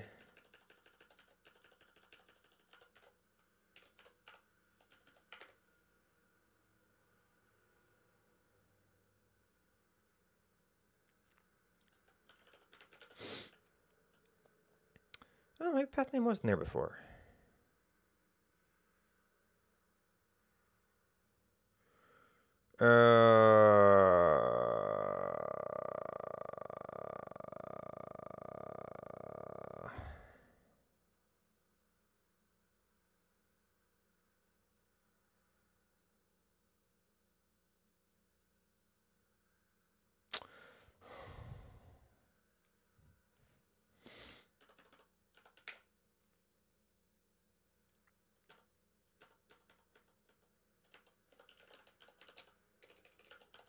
Now there are the relative URLs.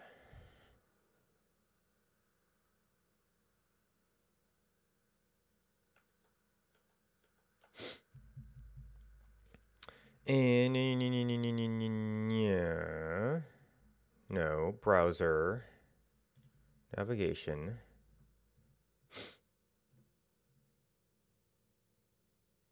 No, that's just a string.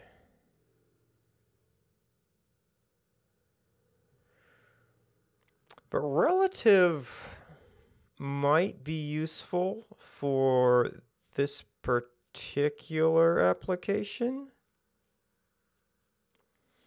Because we basically want this with a query.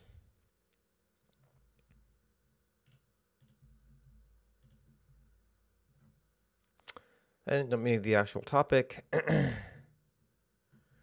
And I wanted a relative anyway.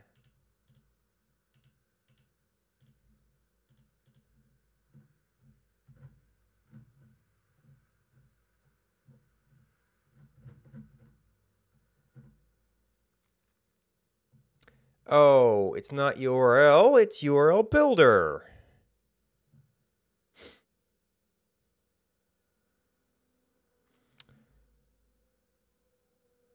Relative to here.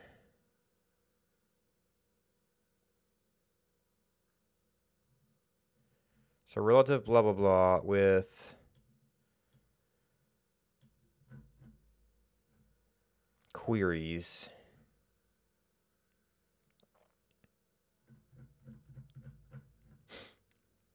URL.builder.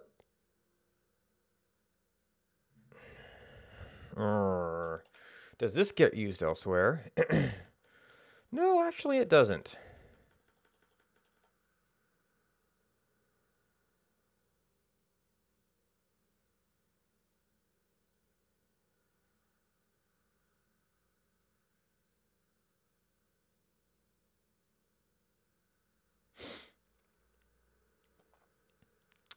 All right, so the issue here, right, that is the query string. So what I need to know, and I cannot know until I actually get something running, is whether the URL query includes the question mark.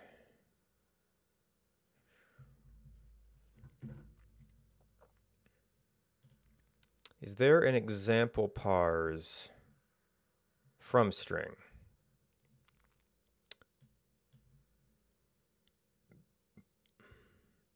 Does not include the question mark. It used to, I believe.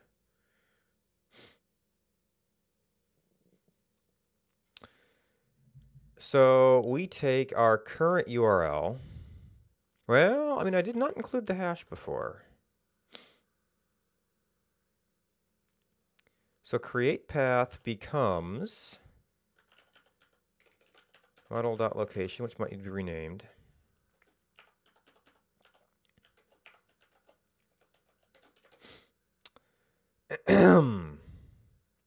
With query equals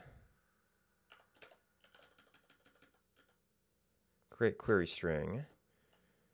And fragment equals nothing. Oh, this is a maybe.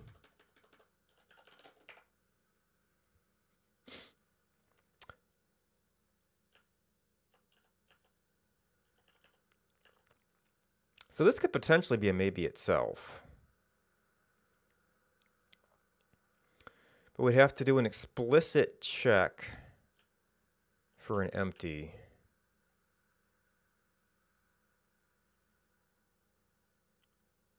For an empty...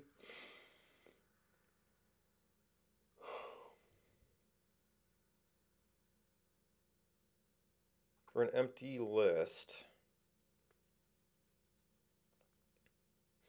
Yeah, this is probably gonna... This might get revisited as builders later anyway. Now right now this is returning a string, so we have to do URL.toString.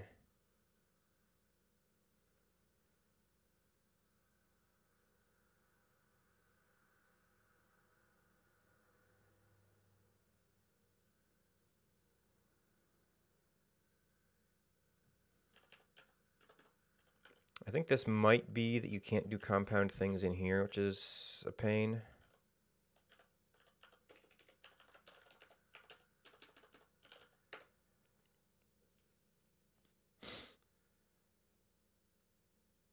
Oh, no, that thing needs the model.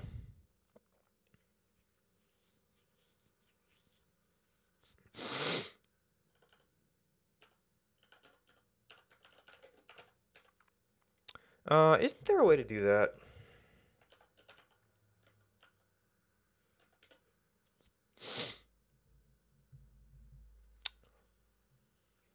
Um...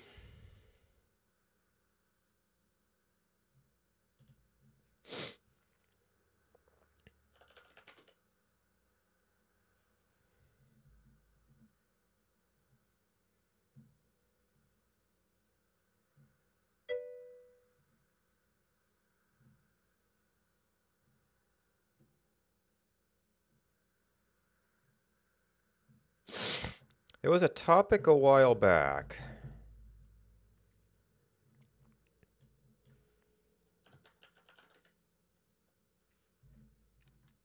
That was like little known tricks and...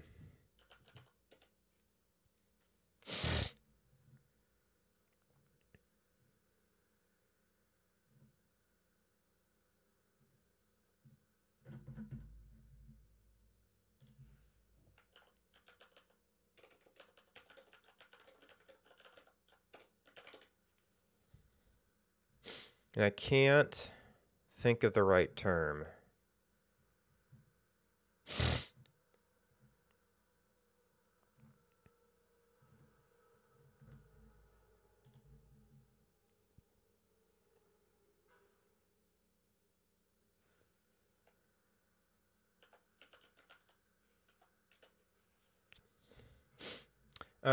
Is there like top?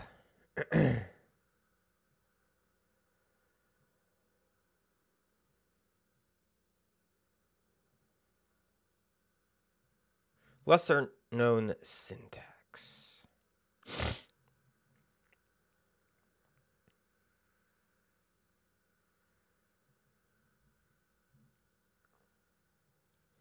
There's the type.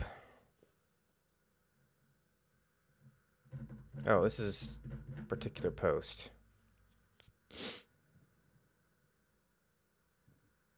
You not need to choose between either just or the parameters.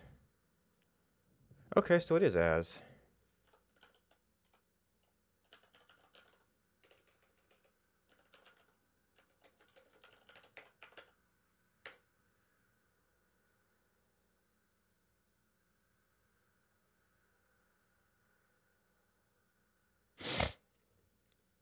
Oh, yeah, and the browser application, where's the key come in?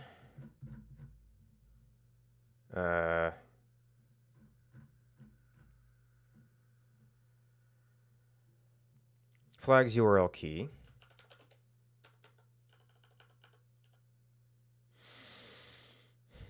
There has to be a browser.key, I guess.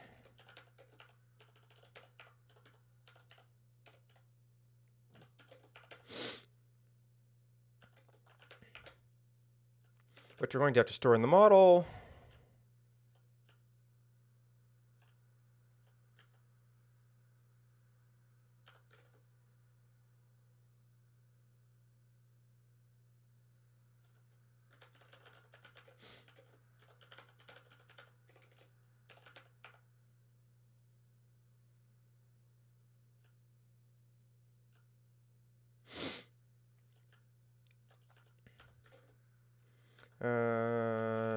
Navigation key.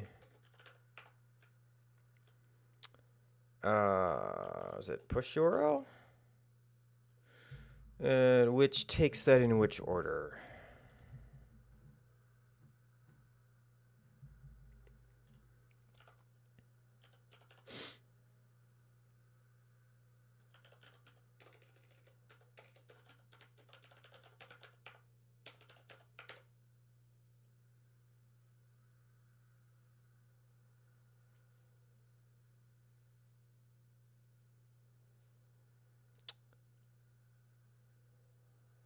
Oh, so it's actually...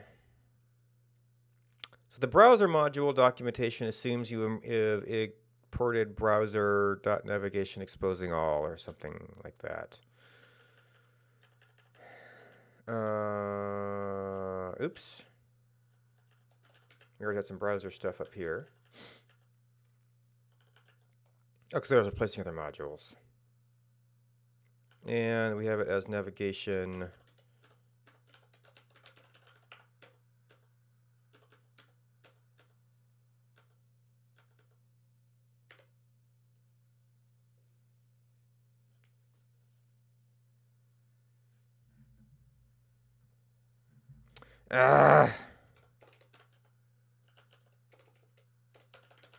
Navigation key.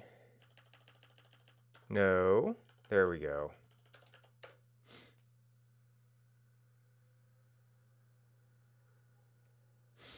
Argument type sent to the pipes.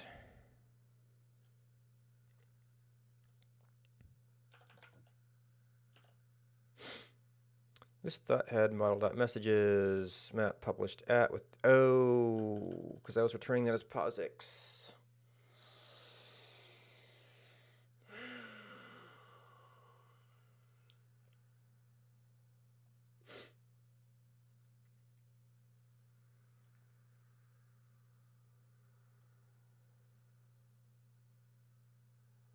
So I can convert that to a POSIX time.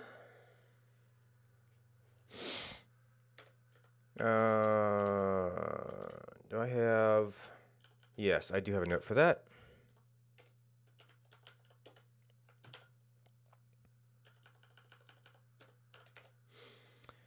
Time dot millist POSIX 0.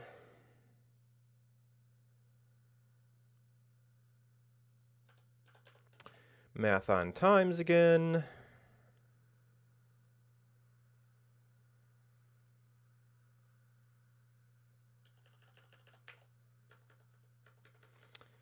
Okay, we only use that there. We only use that there.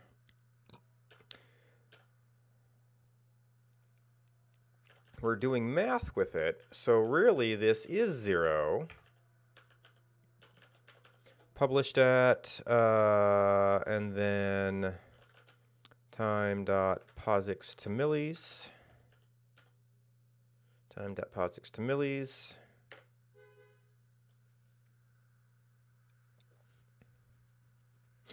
Be the same type. To float. Oh, this became int.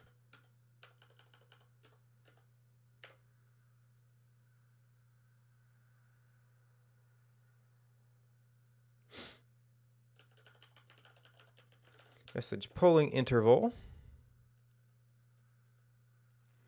Maybe float, maybe POSIX.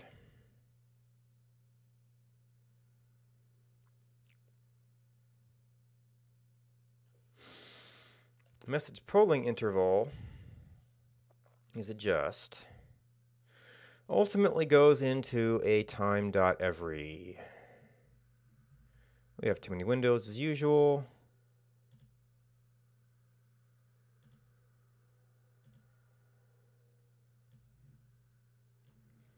We're going to need you in a bit.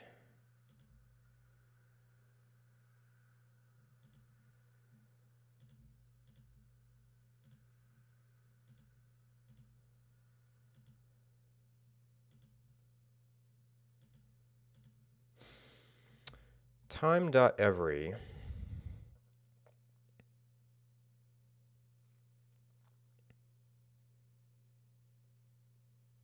Interval in milliseconds. I guess they want you to be able to specify less than a millisecond? Because millis is int. And they turn around and give you every with a float.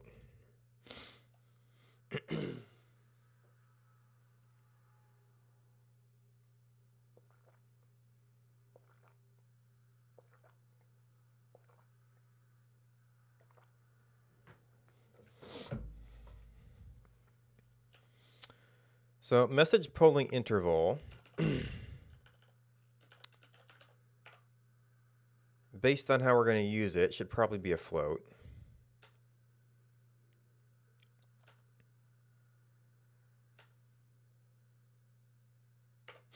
Which means I might have to do some two floats elsewhere.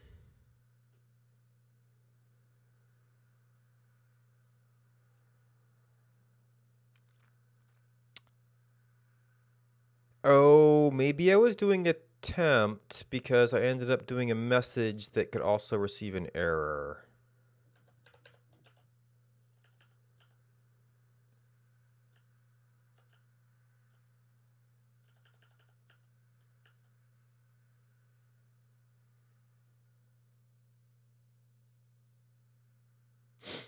DOM.error.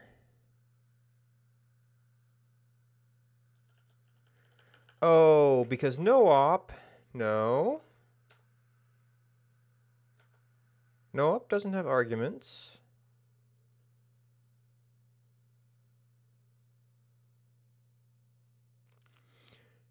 Oh no, always takes an argument. They were using a function of no argument.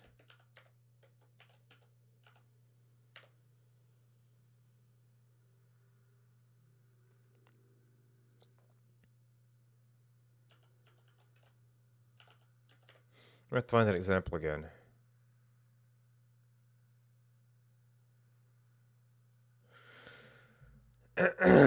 This is DOM.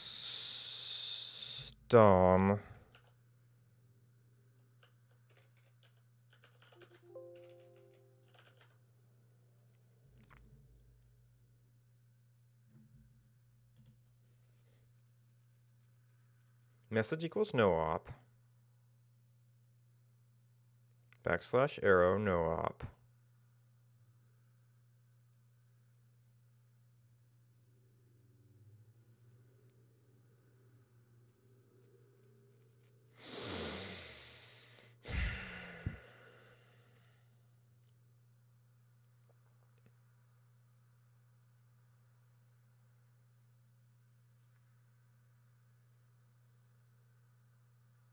Well, let's just set viewport.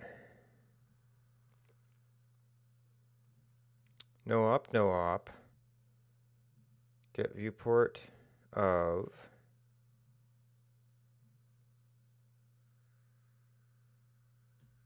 What are we doing here?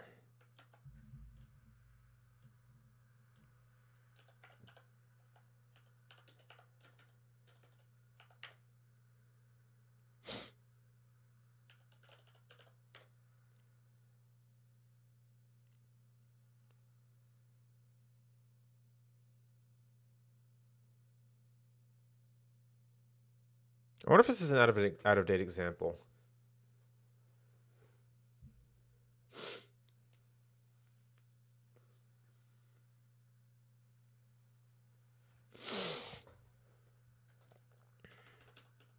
Anyway,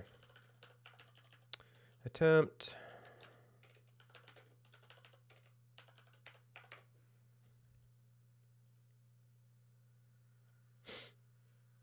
Okay, time math again.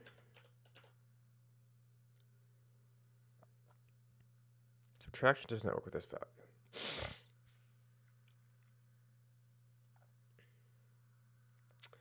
T.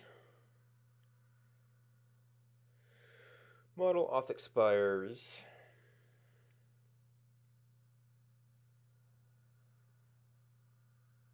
Subscriptions.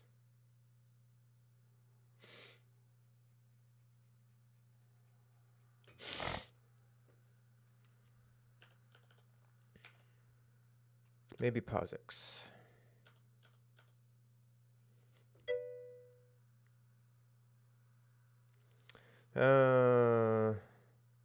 Subscriptions to my program. You're talking about Elm subscriptions?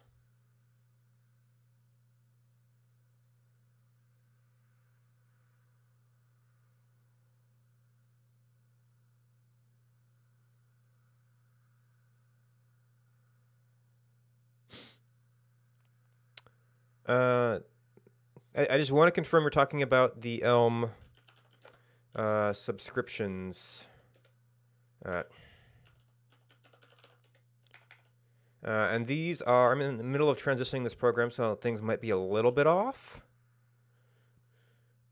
But I'm, talking about the sub messages and ports and typically like time and HTTP requests, things you need subscriptions for. Well, no, it's more WebSockets. Requests just come back on their own thing.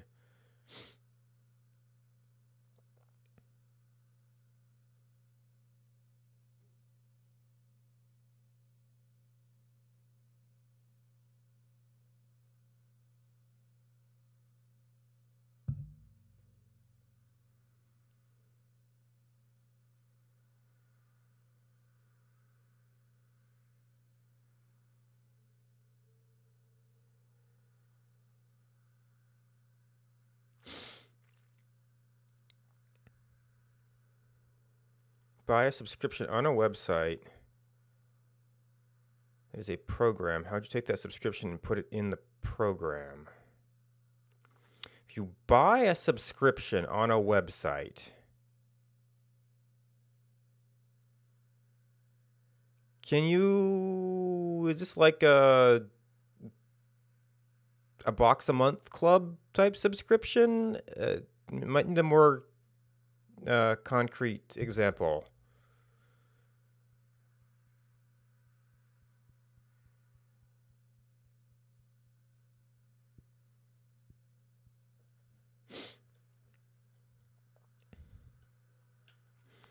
All right. Meanwhile,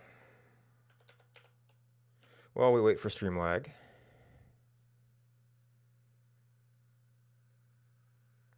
and for thinking and formulating,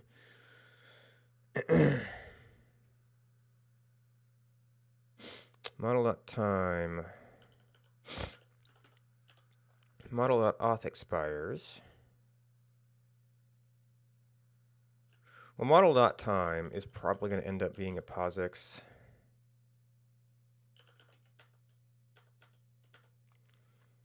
Because that is what we're going to get back.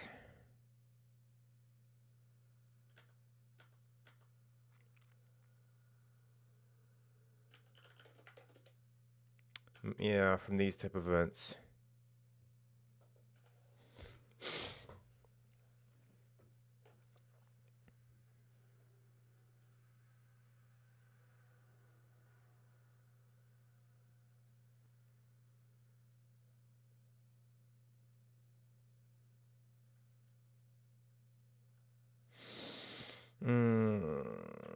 So what does that mean for this? It means model.time is going to be a POSIX.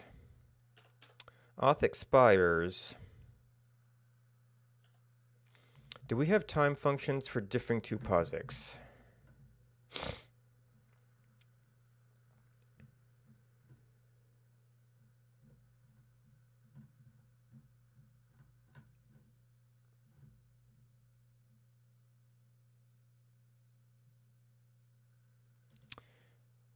No. The only way we're going to get an every time, if we do that, all right, so auth expires comes from token lifetime. Or are doing a bunch of crazy conversions.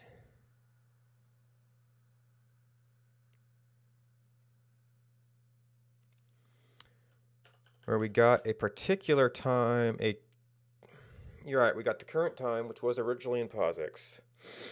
We added a time to it. Premium subscription.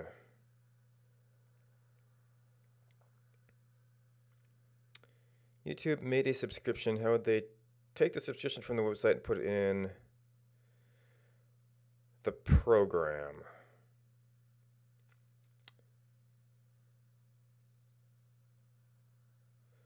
All right, so typically, you need to have an identified user. So you know that the person at the browser is, I'm assuming this is a web application like YouTube, is the person who currently has a subscription. So that will be tied to the user's account. And you tie users to sessions, usually with a cookie of some sort, either by putting something in the cookie or by putting a session ID in the cookie and then keeping information on the server about what that session means, which is kind of its own topic. And then you get into like properly securing cookies and make sure you're not doing information leakage and all that stuff. So maybe there's something in there that can help narrow down the part you're having trouble with.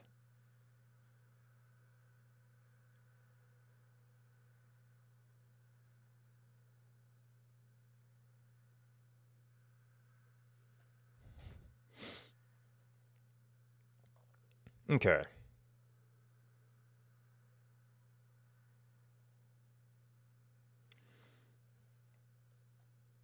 And then I expect more questions about that particular area.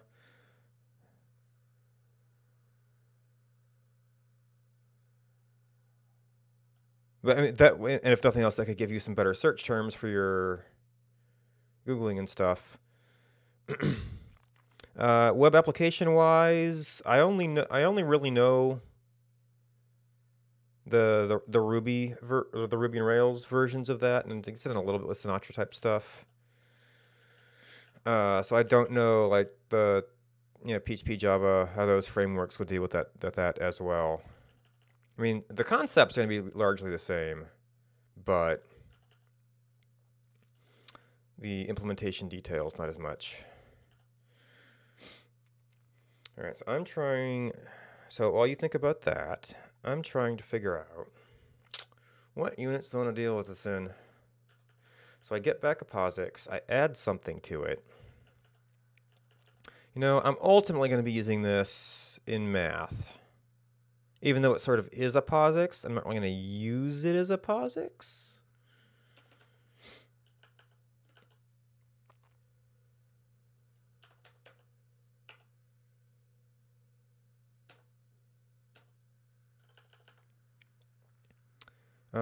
So we take out our last millis to POSIX. Gonna lose a parenthesis. Time plus expires in, time equals time is still a POSIX. Nothing, nothing, nothing.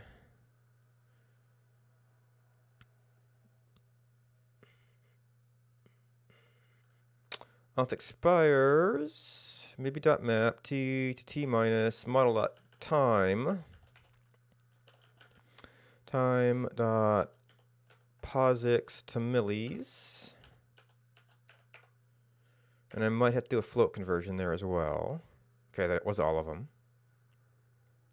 Yep.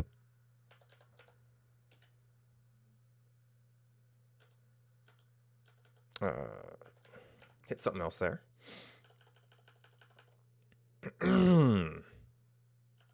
More parentheses. Can I just do 2 float, or do I have to do a specific 2 float?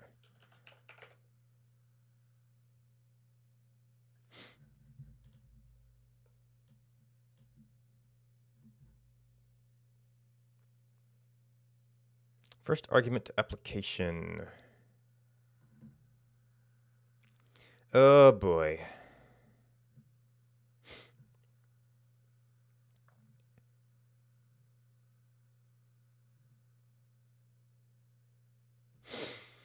Alright, so init URL, navigation key, model command message, on URL change. Ah, yeah, okay. Yeah, so it sounds like website session tracking, which is usually done through cookies, is the sort of broad topic you'd want to be looking into.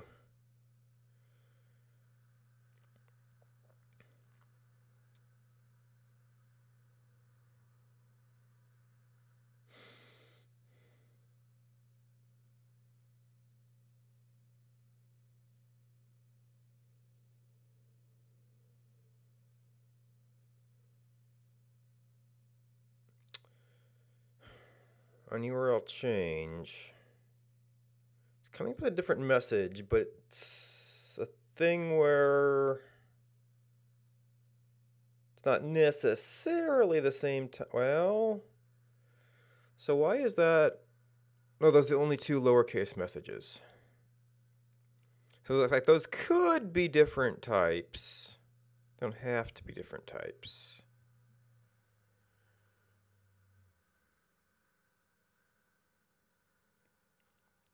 Subscriptions model update. Message model submessage.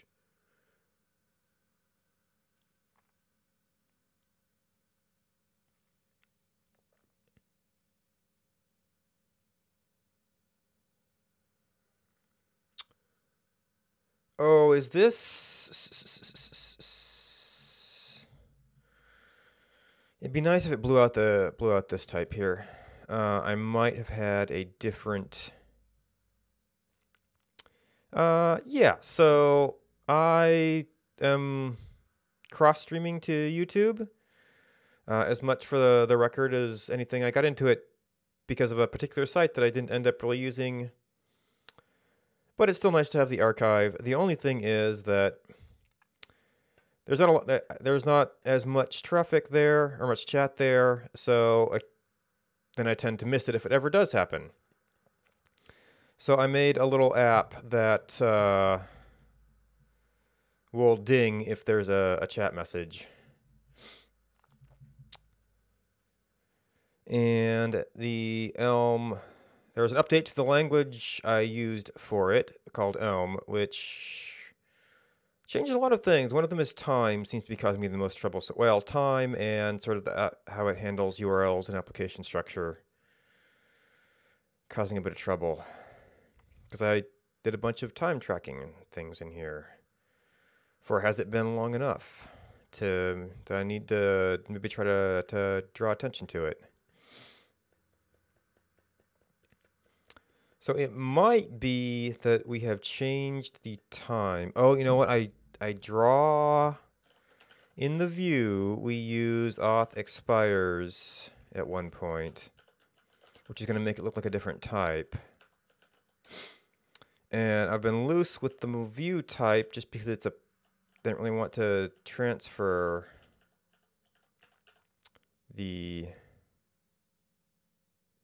I didn't want to deal with sharing the entire model type. So you're going to show up as something else. T to T minus model dot type. Well, that's not even an allowed operation. So we need yet another time dot posix to millis. Oh. Okay, so view. Specifically for floating point division.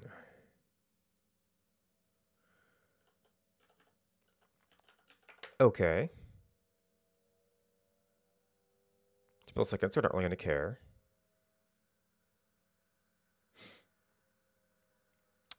Okay, so also 154. I think I bumped something there.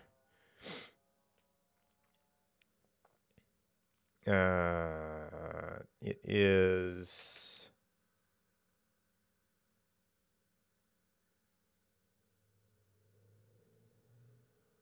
Where's the round?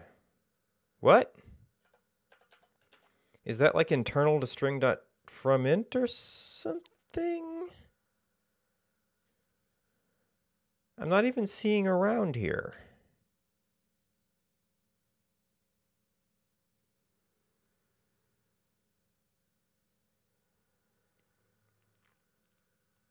Round. Oh no, it's 101 module.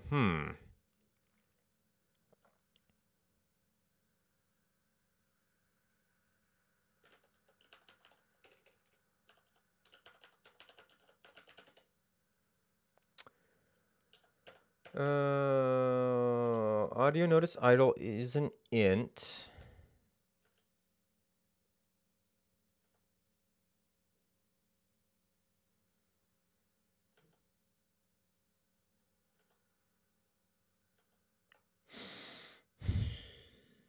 Why is it saying an error about round? Argument is int, but round needs the first argument to be float.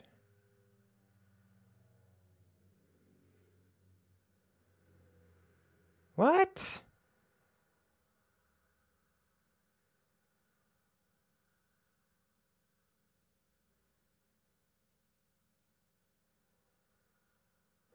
What?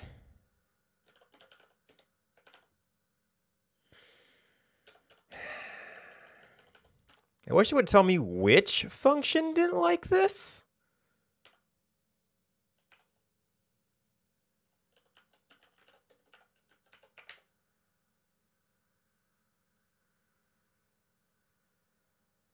What?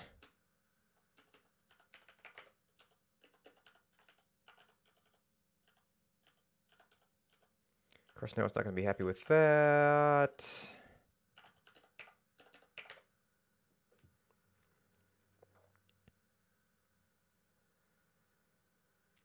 What?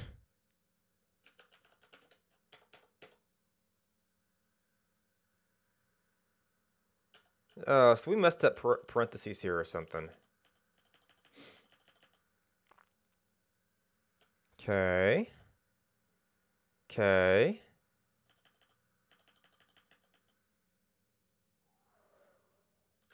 Any others? That's the only one. Why? Is it 40 lines down that it's causing an error?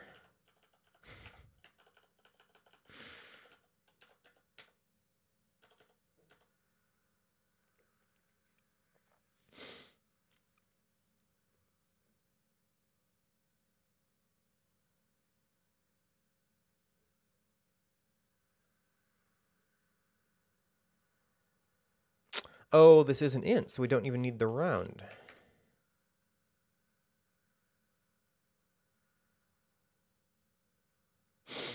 But we're back to this mess. So it wasn't something in there. So it seems like it must be view is not consistent with model.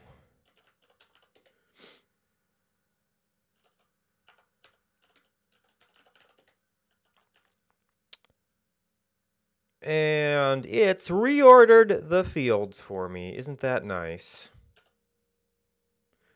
Which means it's almost impossible to go through every field. Okay, sure. Audio notice active bool. Audio notice idle int.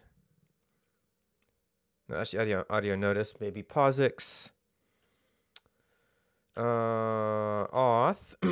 Maybe string. Auth expires. Maybe int. Live chat ID. Maybe string. Location URL. Message page token. Maybe string. Message polling interval. Maybe float. Messages list message. Navigation key. Navigation.key. Notification status, notification status. Pop up notification active. Refresh, maybe string. Request state, maybe UID. Response state, time. Title.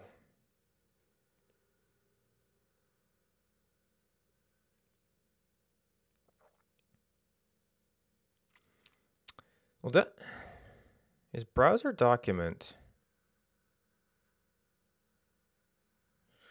Not what I think.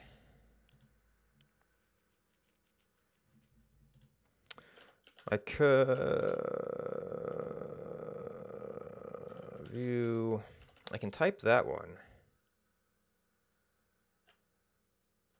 But no, because I don't know what a model is. Well, I can type the return type with just making model whatever.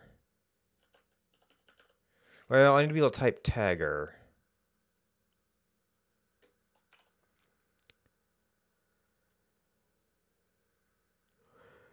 As a function from... What do I call your messages? Just message?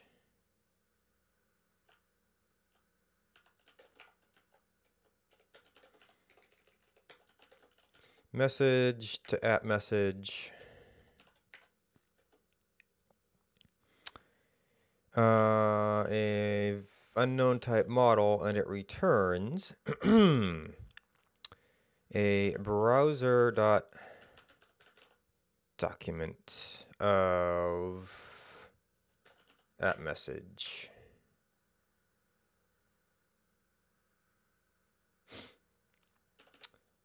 Have we? Wow, okay.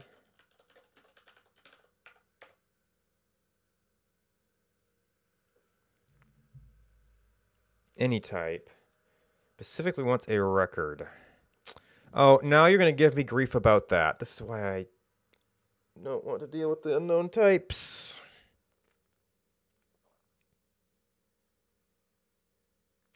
It's like, yes, it can be any type. That type happens to be a record. Well, okay, so they're saying any type, but I really just don't care. I want the don't care type. I want you to check everything else except this. Wait.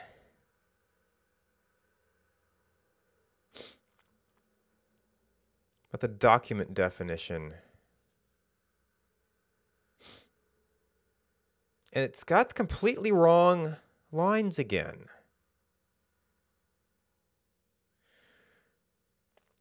Saying...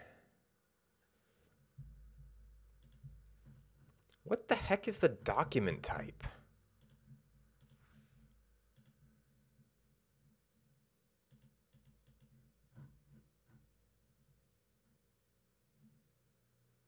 Oh, it's not an HTML node. It's a list of HTML nodes.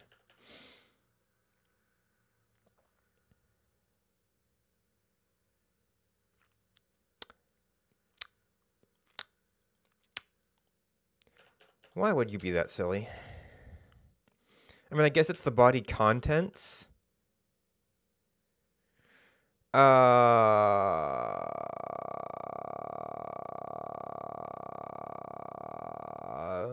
So we map that over U. That gets us a node, and we do a list of them.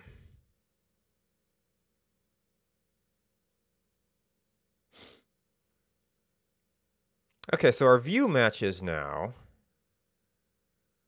Browser document message, view model.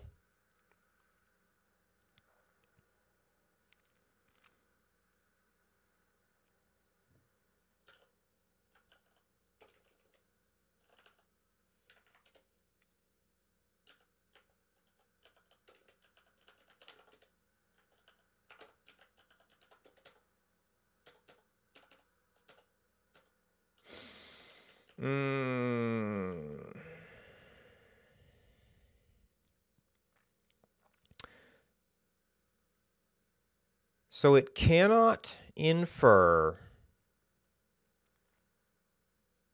that the command messages, since this record requires my application message type. must therefore be of that type.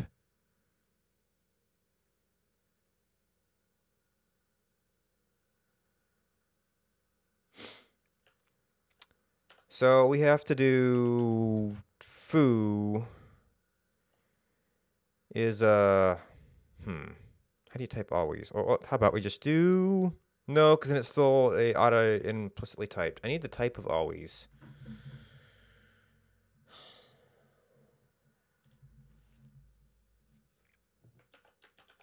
To see how that is an A.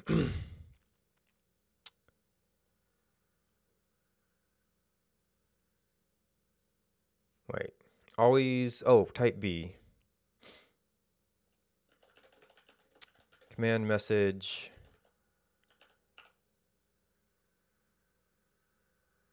No, it takes a command message and throws out its other thing.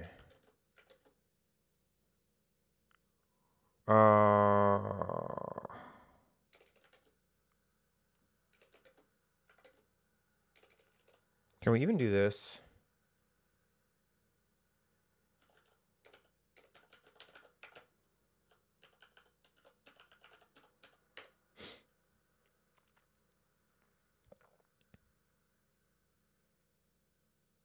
None value is a command message. An A to command. What?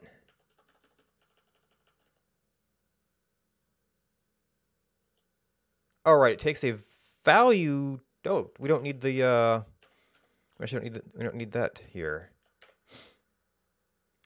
That's an always thing. Okay, so that's command message, that's command message.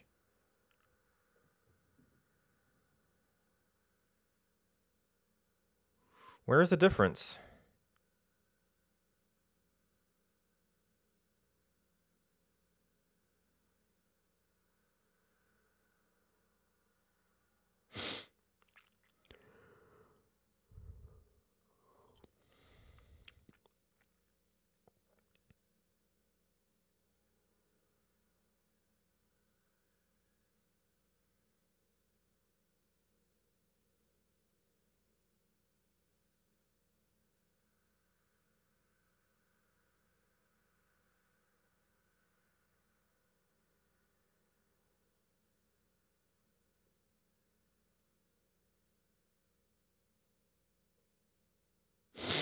Well, I'm not seeing it.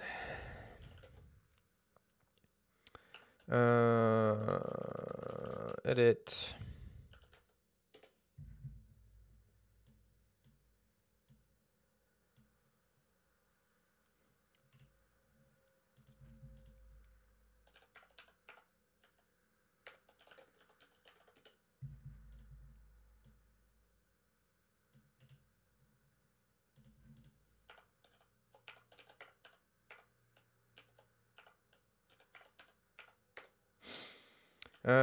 Edit a.elm, vim diff, no, it's diff split, vert diff split.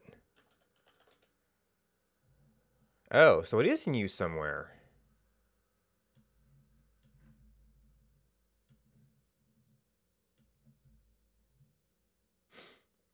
Oh.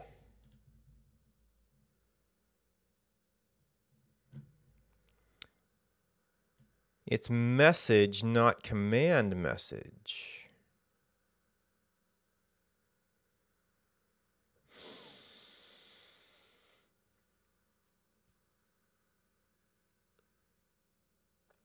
Right, because these are things that used to be subscriptions and honestly should still be subscriptions, so you don't have to deal with them every time.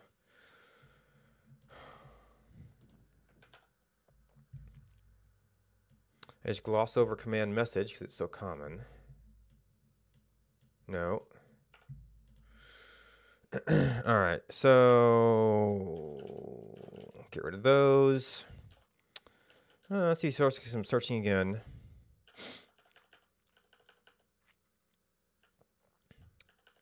But we still have to throw out arguments, so probably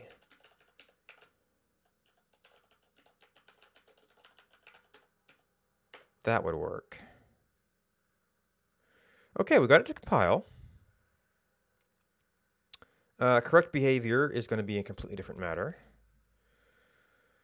All right, so first time through, it's going to bring up, well, if it works.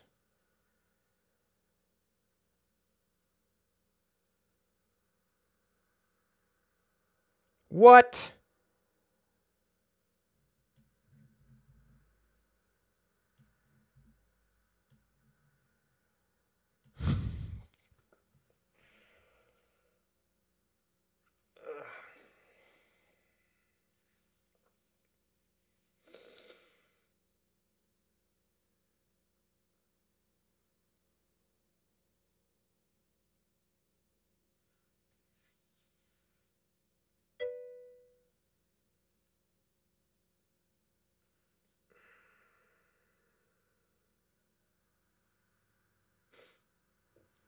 YouTube app?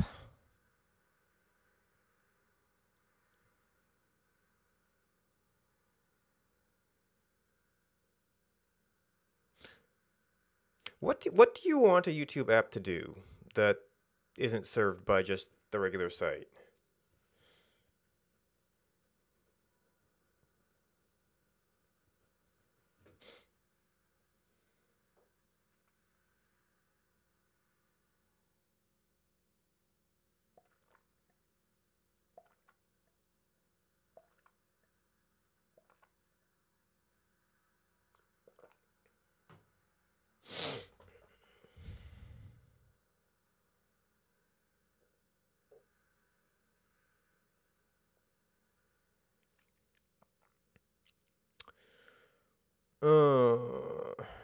I mean, if they built it that way,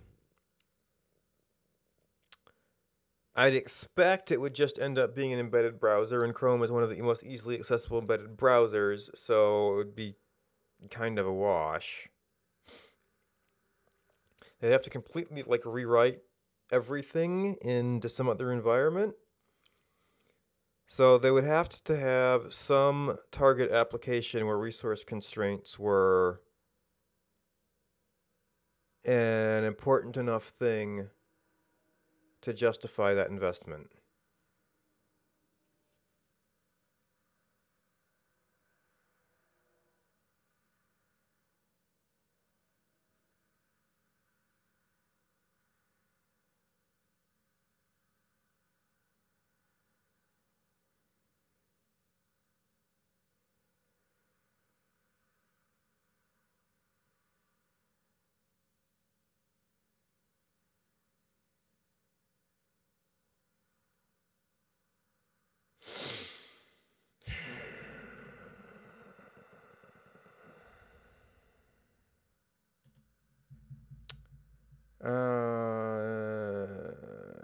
Okay, so this one is actually running off of a server.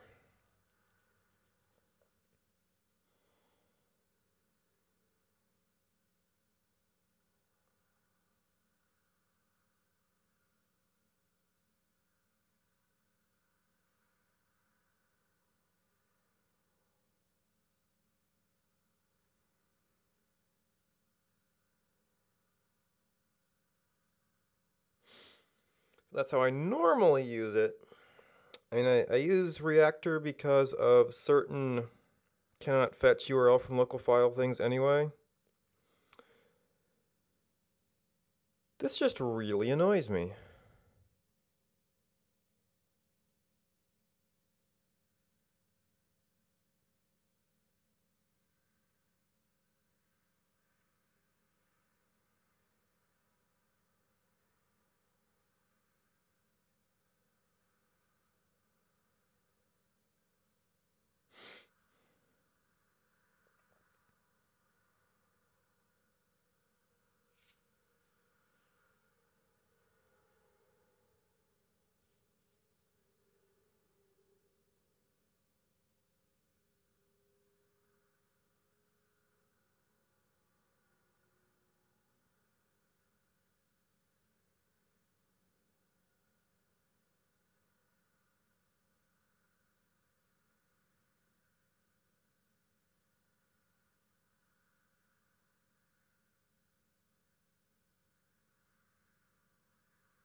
Oh, actually, I kind of needed that.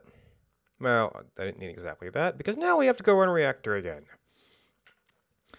Just so we have some server, so the library is happy. I think I'd closed that one, but we actually need to bring this up because of the login page. Well, actually, it just doesn't matter until I actually log in, but maybe it would pick up something from the browser. Public index.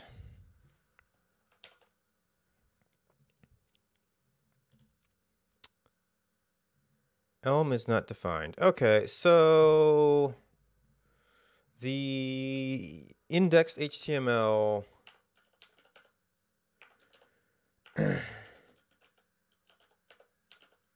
invocation has changed more than I initially grasped. So it is not Elm dot anymore, which they don't really explain anywhere. So this is probably going to go back to Elm Lang. Docs. JavaScript interop. What is the magic invocation?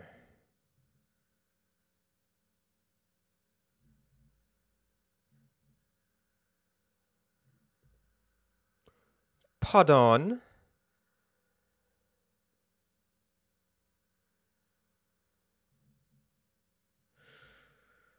Custom elements, web apps. This is still document.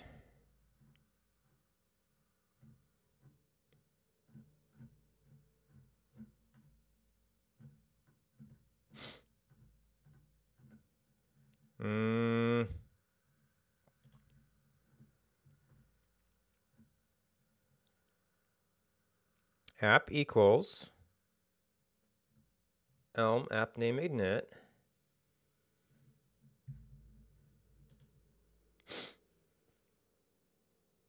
Elm is not defined,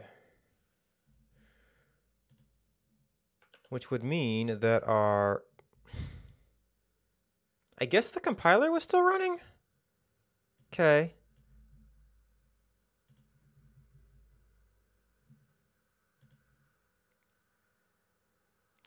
Okay, so, oh, I actually have to respond to the URLs now. But that's going to be a login attempt, which is going to, like, show my YouTube name and stuff. Okay.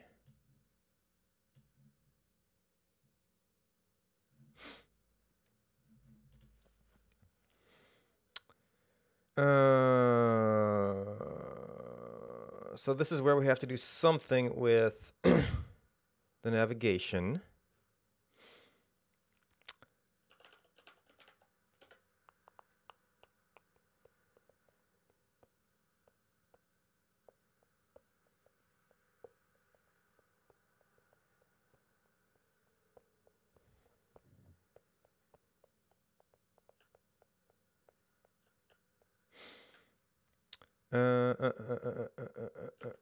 Application.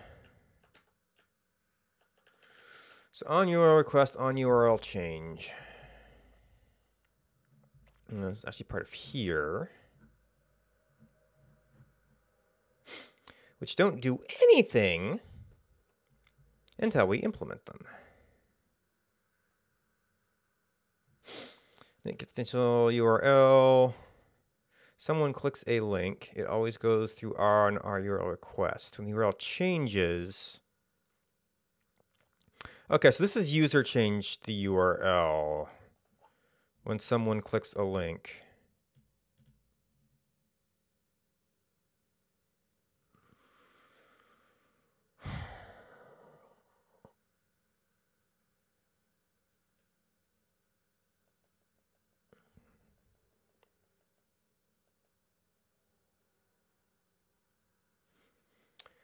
All right, I'm going to take a short break. I'll be back in a minute or two.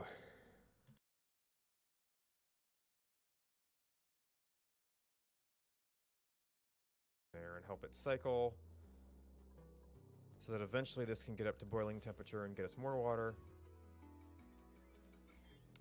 We've already got it pretty well de-germified.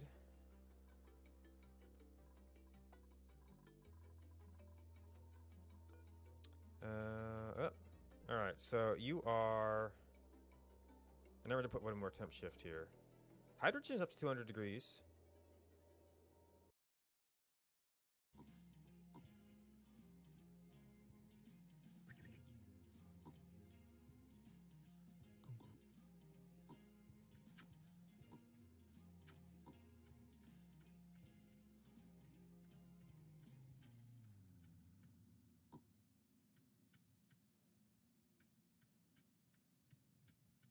Oh no.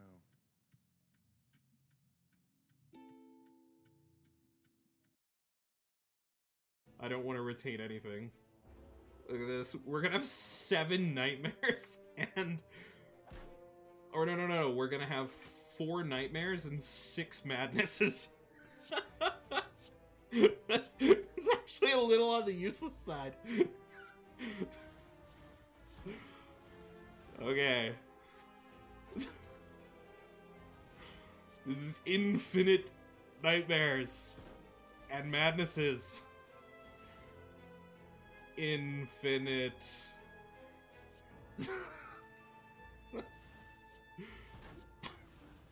You know what the best part is?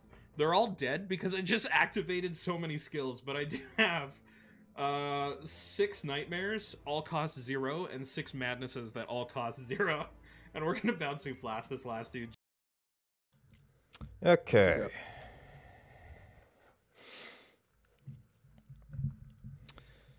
So, I think that since we're trying to put this back to essentially what we would do if we didn't have to do this junk, it's just going to be a full page reload. So, this is the old navigation.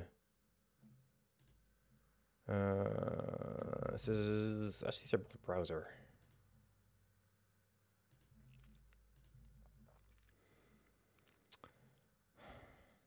So push URL, do not trigger a page load. Replace, do not trigger a page load.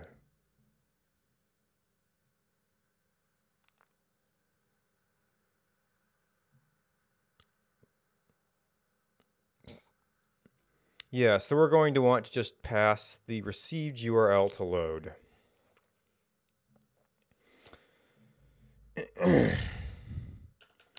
So these are going to be messages. So now I have to have a message for this.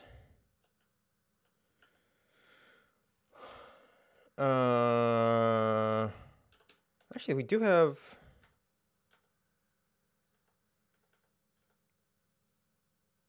Oh, this was... Navigation program sent you things about changes. I don't know which class of changes that was.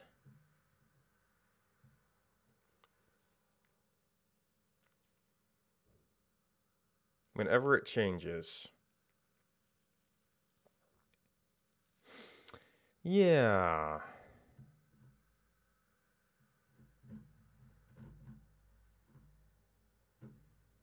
This does not distinguish between click to link and change the URL.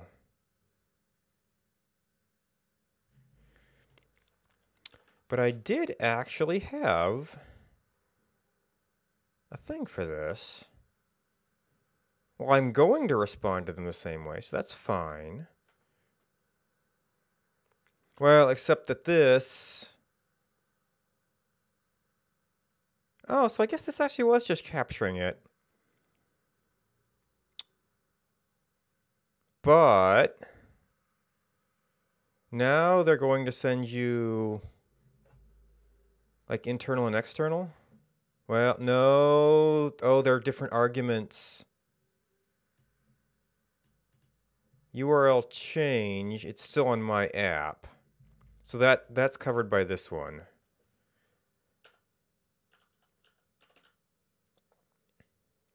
So current URL is just URL. So what are you?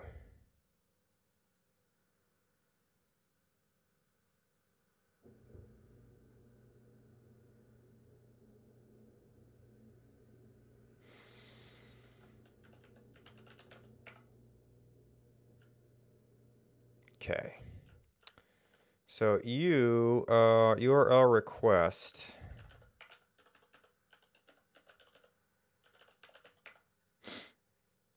URL change is just what it was. Navigate is a URL request.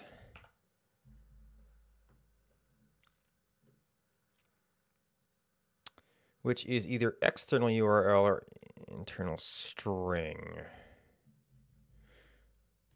We don't have internal URLs. There shouldn't be any internal URLs.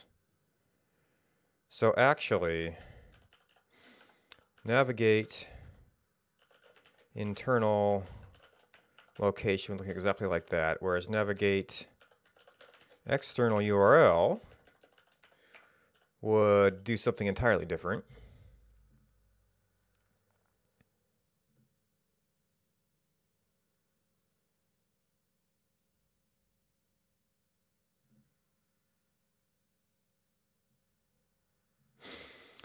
Internal URL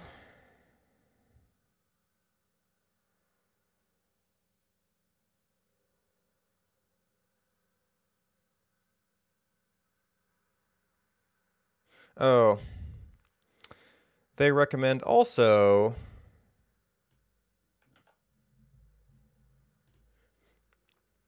updating the browser on this case. Oops.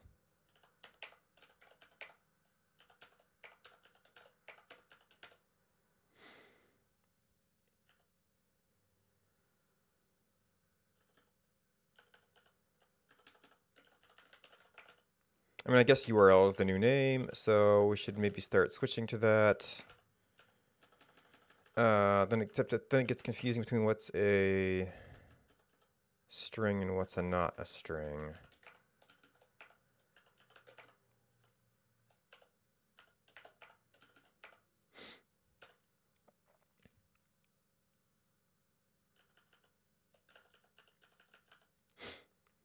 Oh, speaking of which, this one we have to address later.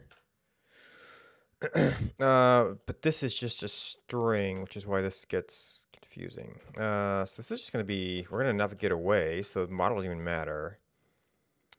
And load. Oh, load doesn't require the key. Interesting.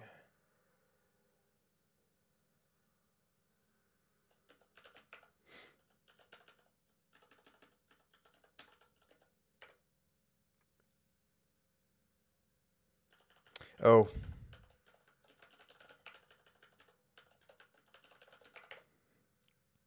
Yep.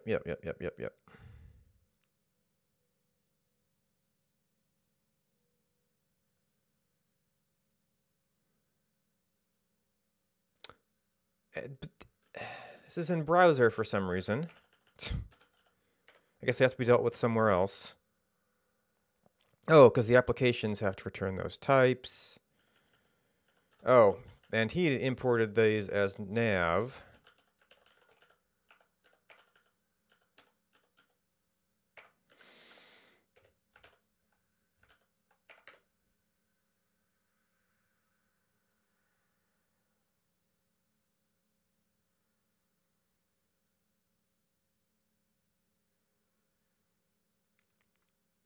R?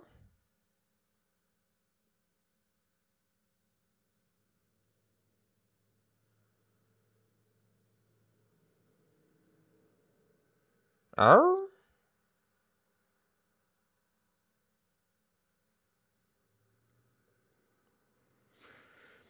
Navigate is weird. Browser.internal URL. Trying to match internal values of type browser.url request. Navigate needs its first argument to be URL. Did I? Oh.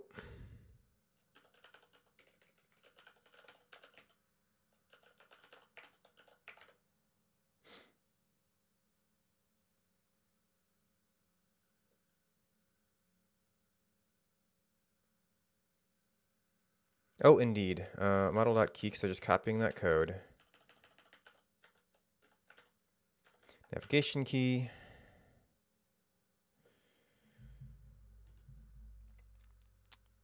Alright, so we think loading this should be fine. But this might actually bring up a login page.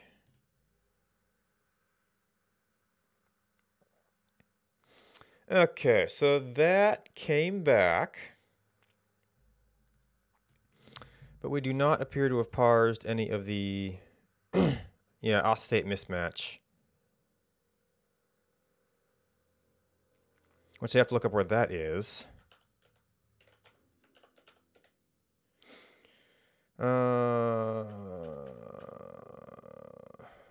Check OAuth state. Oh, that actually has to deal... Okay, so which one is which? Response state. State. Resolve loaded. So state was the persist. The persist was something we got.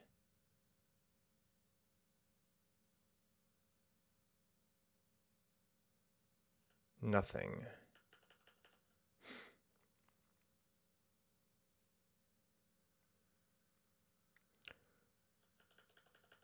Response state.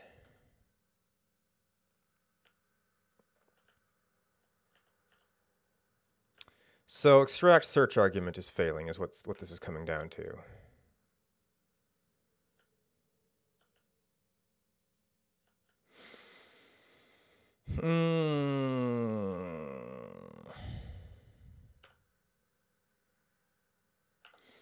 So right now we're looking at state access token. This is not a code. This is Elm, which is built on JavaScript, which I've also done. I did a lot of stuff in Ruby. I've done C and C++. I've done microcontroller assembly. I do SQL. I've dabbled in Python, OCaml. A little bit of Lisp. Bunch of other things. Done Lua for OBS and Stepmania.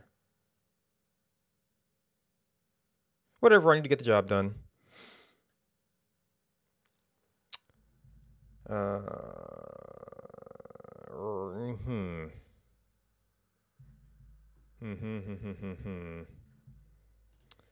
So yeah, I think I pulled stuff out of states. So state's the big one.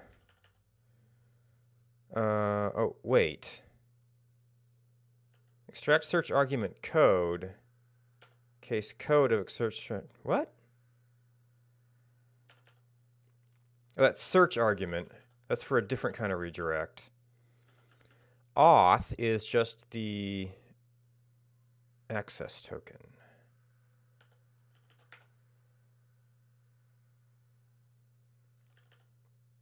Oh. There's supposed to be a code in here that says it would extract state.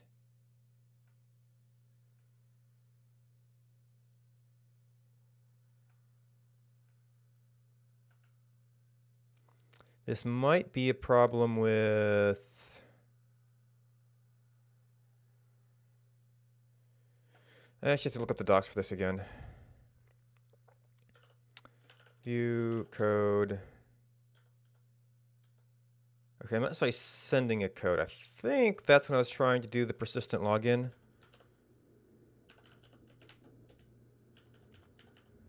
So access token.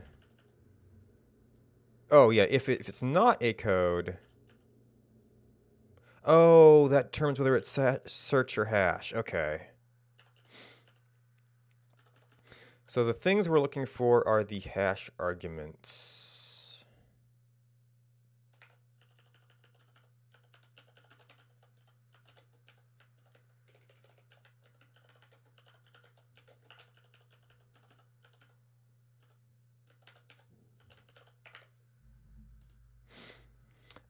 And all right, so that's compiled. This requires the auth loop every time. Oh no, actually we've got the URL now. It might not validate, but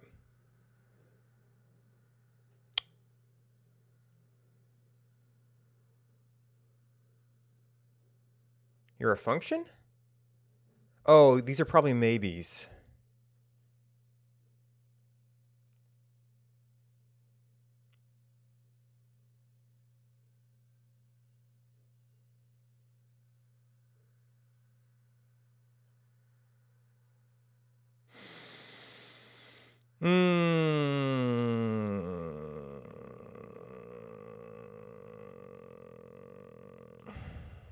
And we just kind of stick them in there for later reference.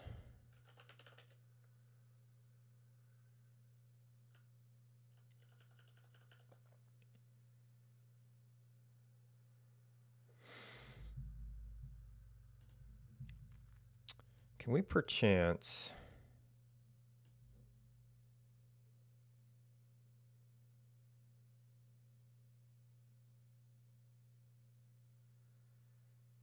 No, because it's only going to be a few things in the model, which we have not updated. Oh, no, because actually we can see those. So auth is nothing. Response state is nothing. So our hash extraction is not working.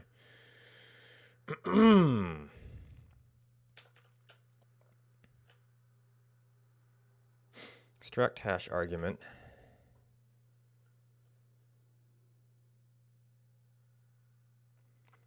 So are we getting location.fragment?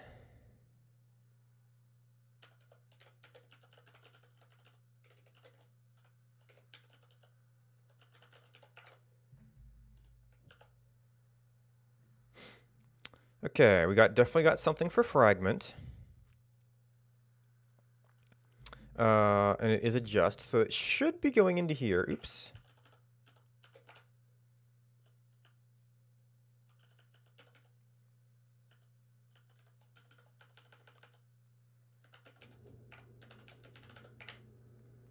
Oh, fragments don't have, or they no longer include the fixed characters.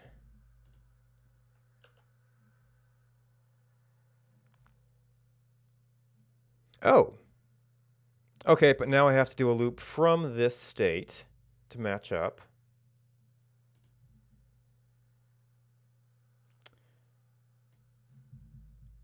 And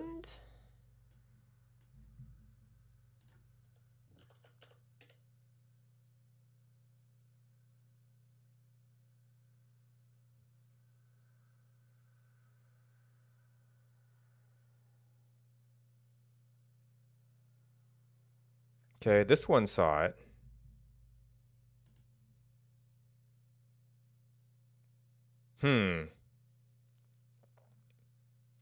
Well, the other one might be on a longer pole. That does worry me a little bit, though.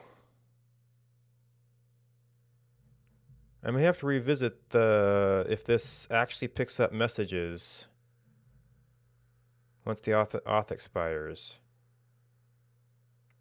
Because I thought it did that.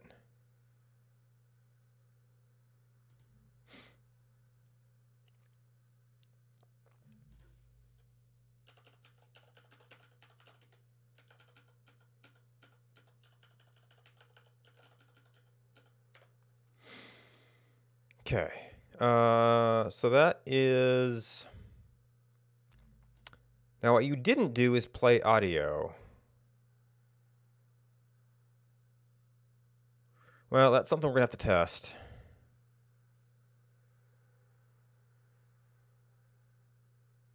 Oh no, 'cause it probably hadn't been idle. Okay.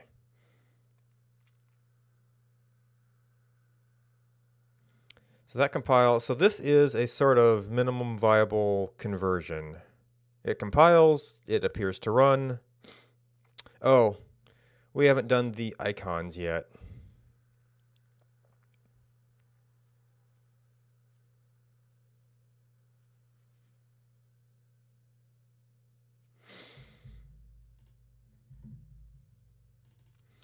So we need all this stuff. We need the defs, we need you.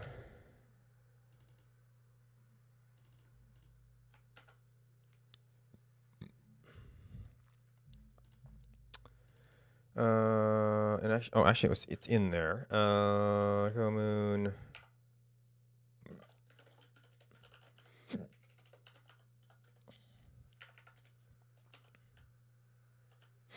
External. Instead of embedding, you'll need to use SVG.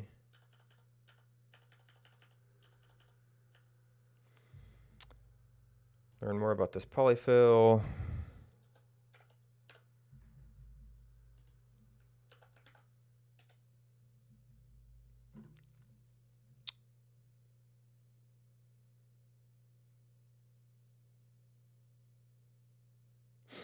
That's the external reference. Okay, so nothing too special on this.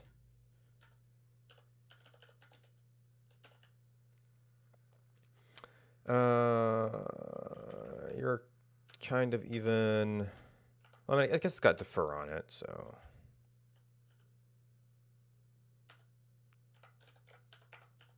Oop. Did not copy.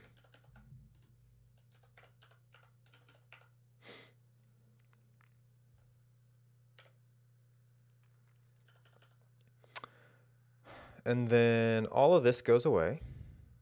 I could have used my tag things in there probably. Buddy. And then view icon.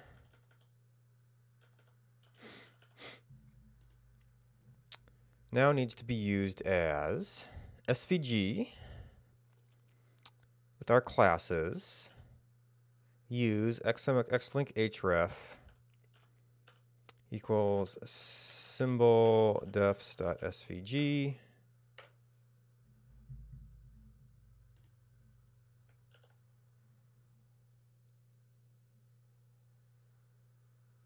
Ooh, that's not 5 reloads, but we have our icons.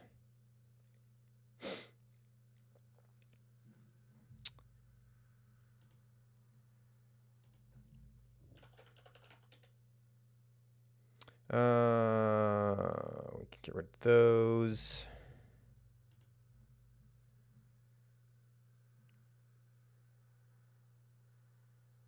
Oh, this is still in. Those files should be fine. We never removed this window. Okay. They should, yeah, same set of icons.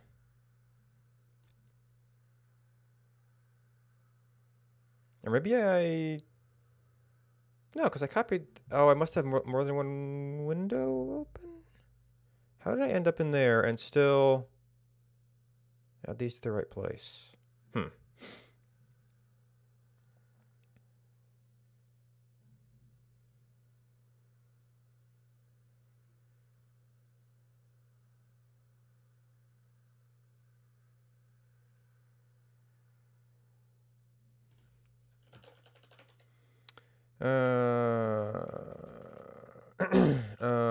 Get rm elm package.json. Get add elm.json.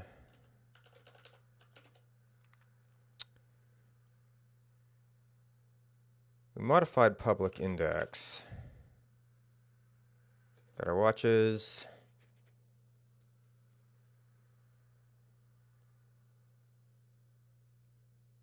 Browser application change events we already had to deal with.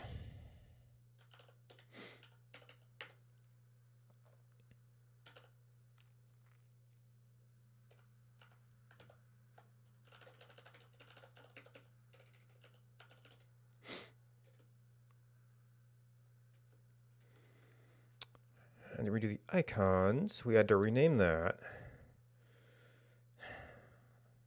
We could possibly check all these imports for things that became unnecessary. Want to revisit how we're dealing with times. Oh, and notes.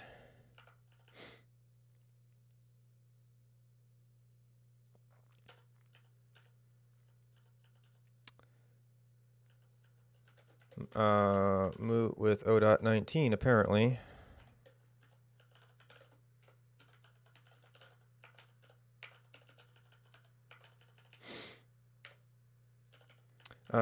And we have not noticing messages after token timeout, which is going to be a royal pain in the butt to test because you have to wait an hour every time. I think I had arranged to not use the token on a reload or something, and it appeared to still work.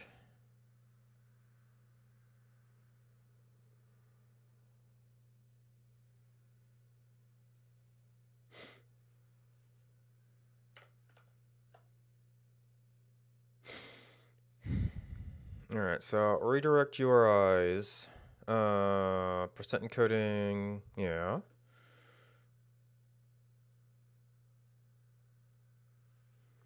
Which actually kind of comes back to this. URL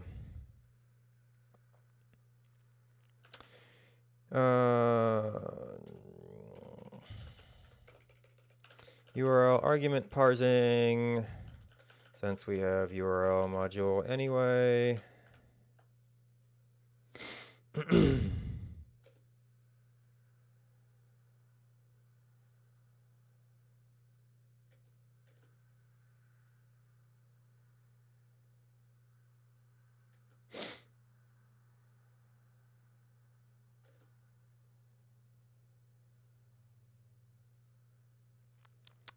Ooh.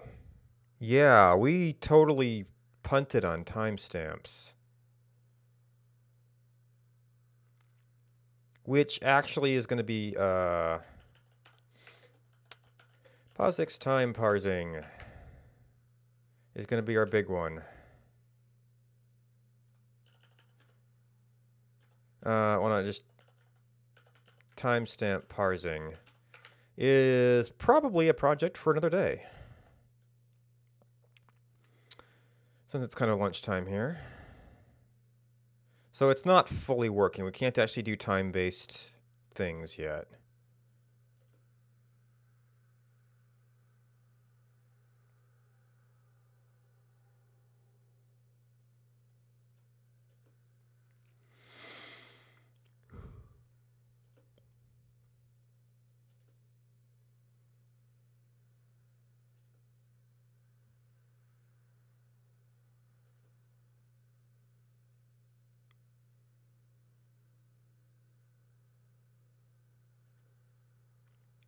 That's all the time conversions I might want to look at again.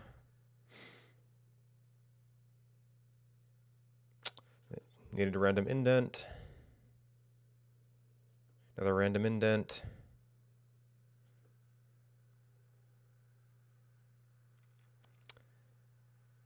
That simplified a bit.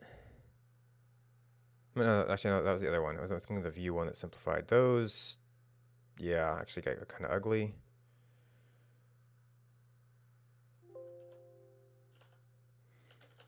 All right, git add. Get some extra files in there.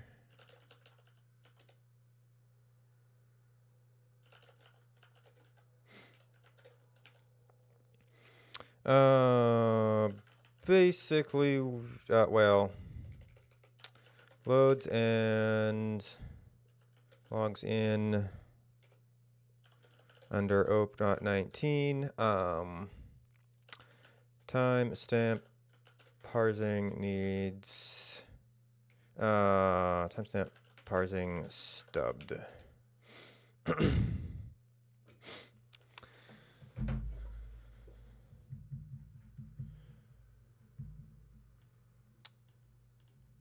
Okay, so yeah, it's about lunchtime.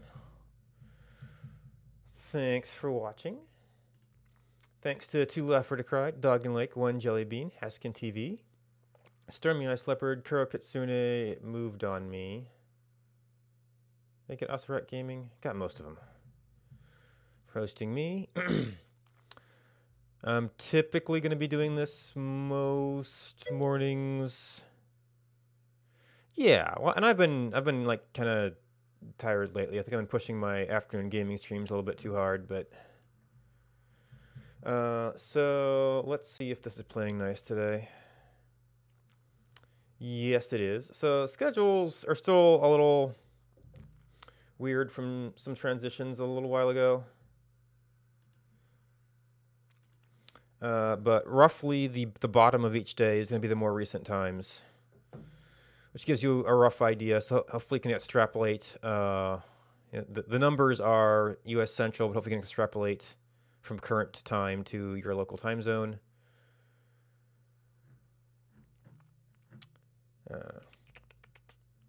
What do we have?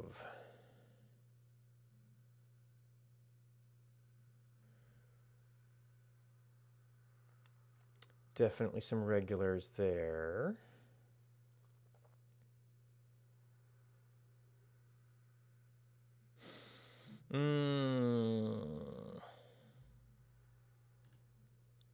How about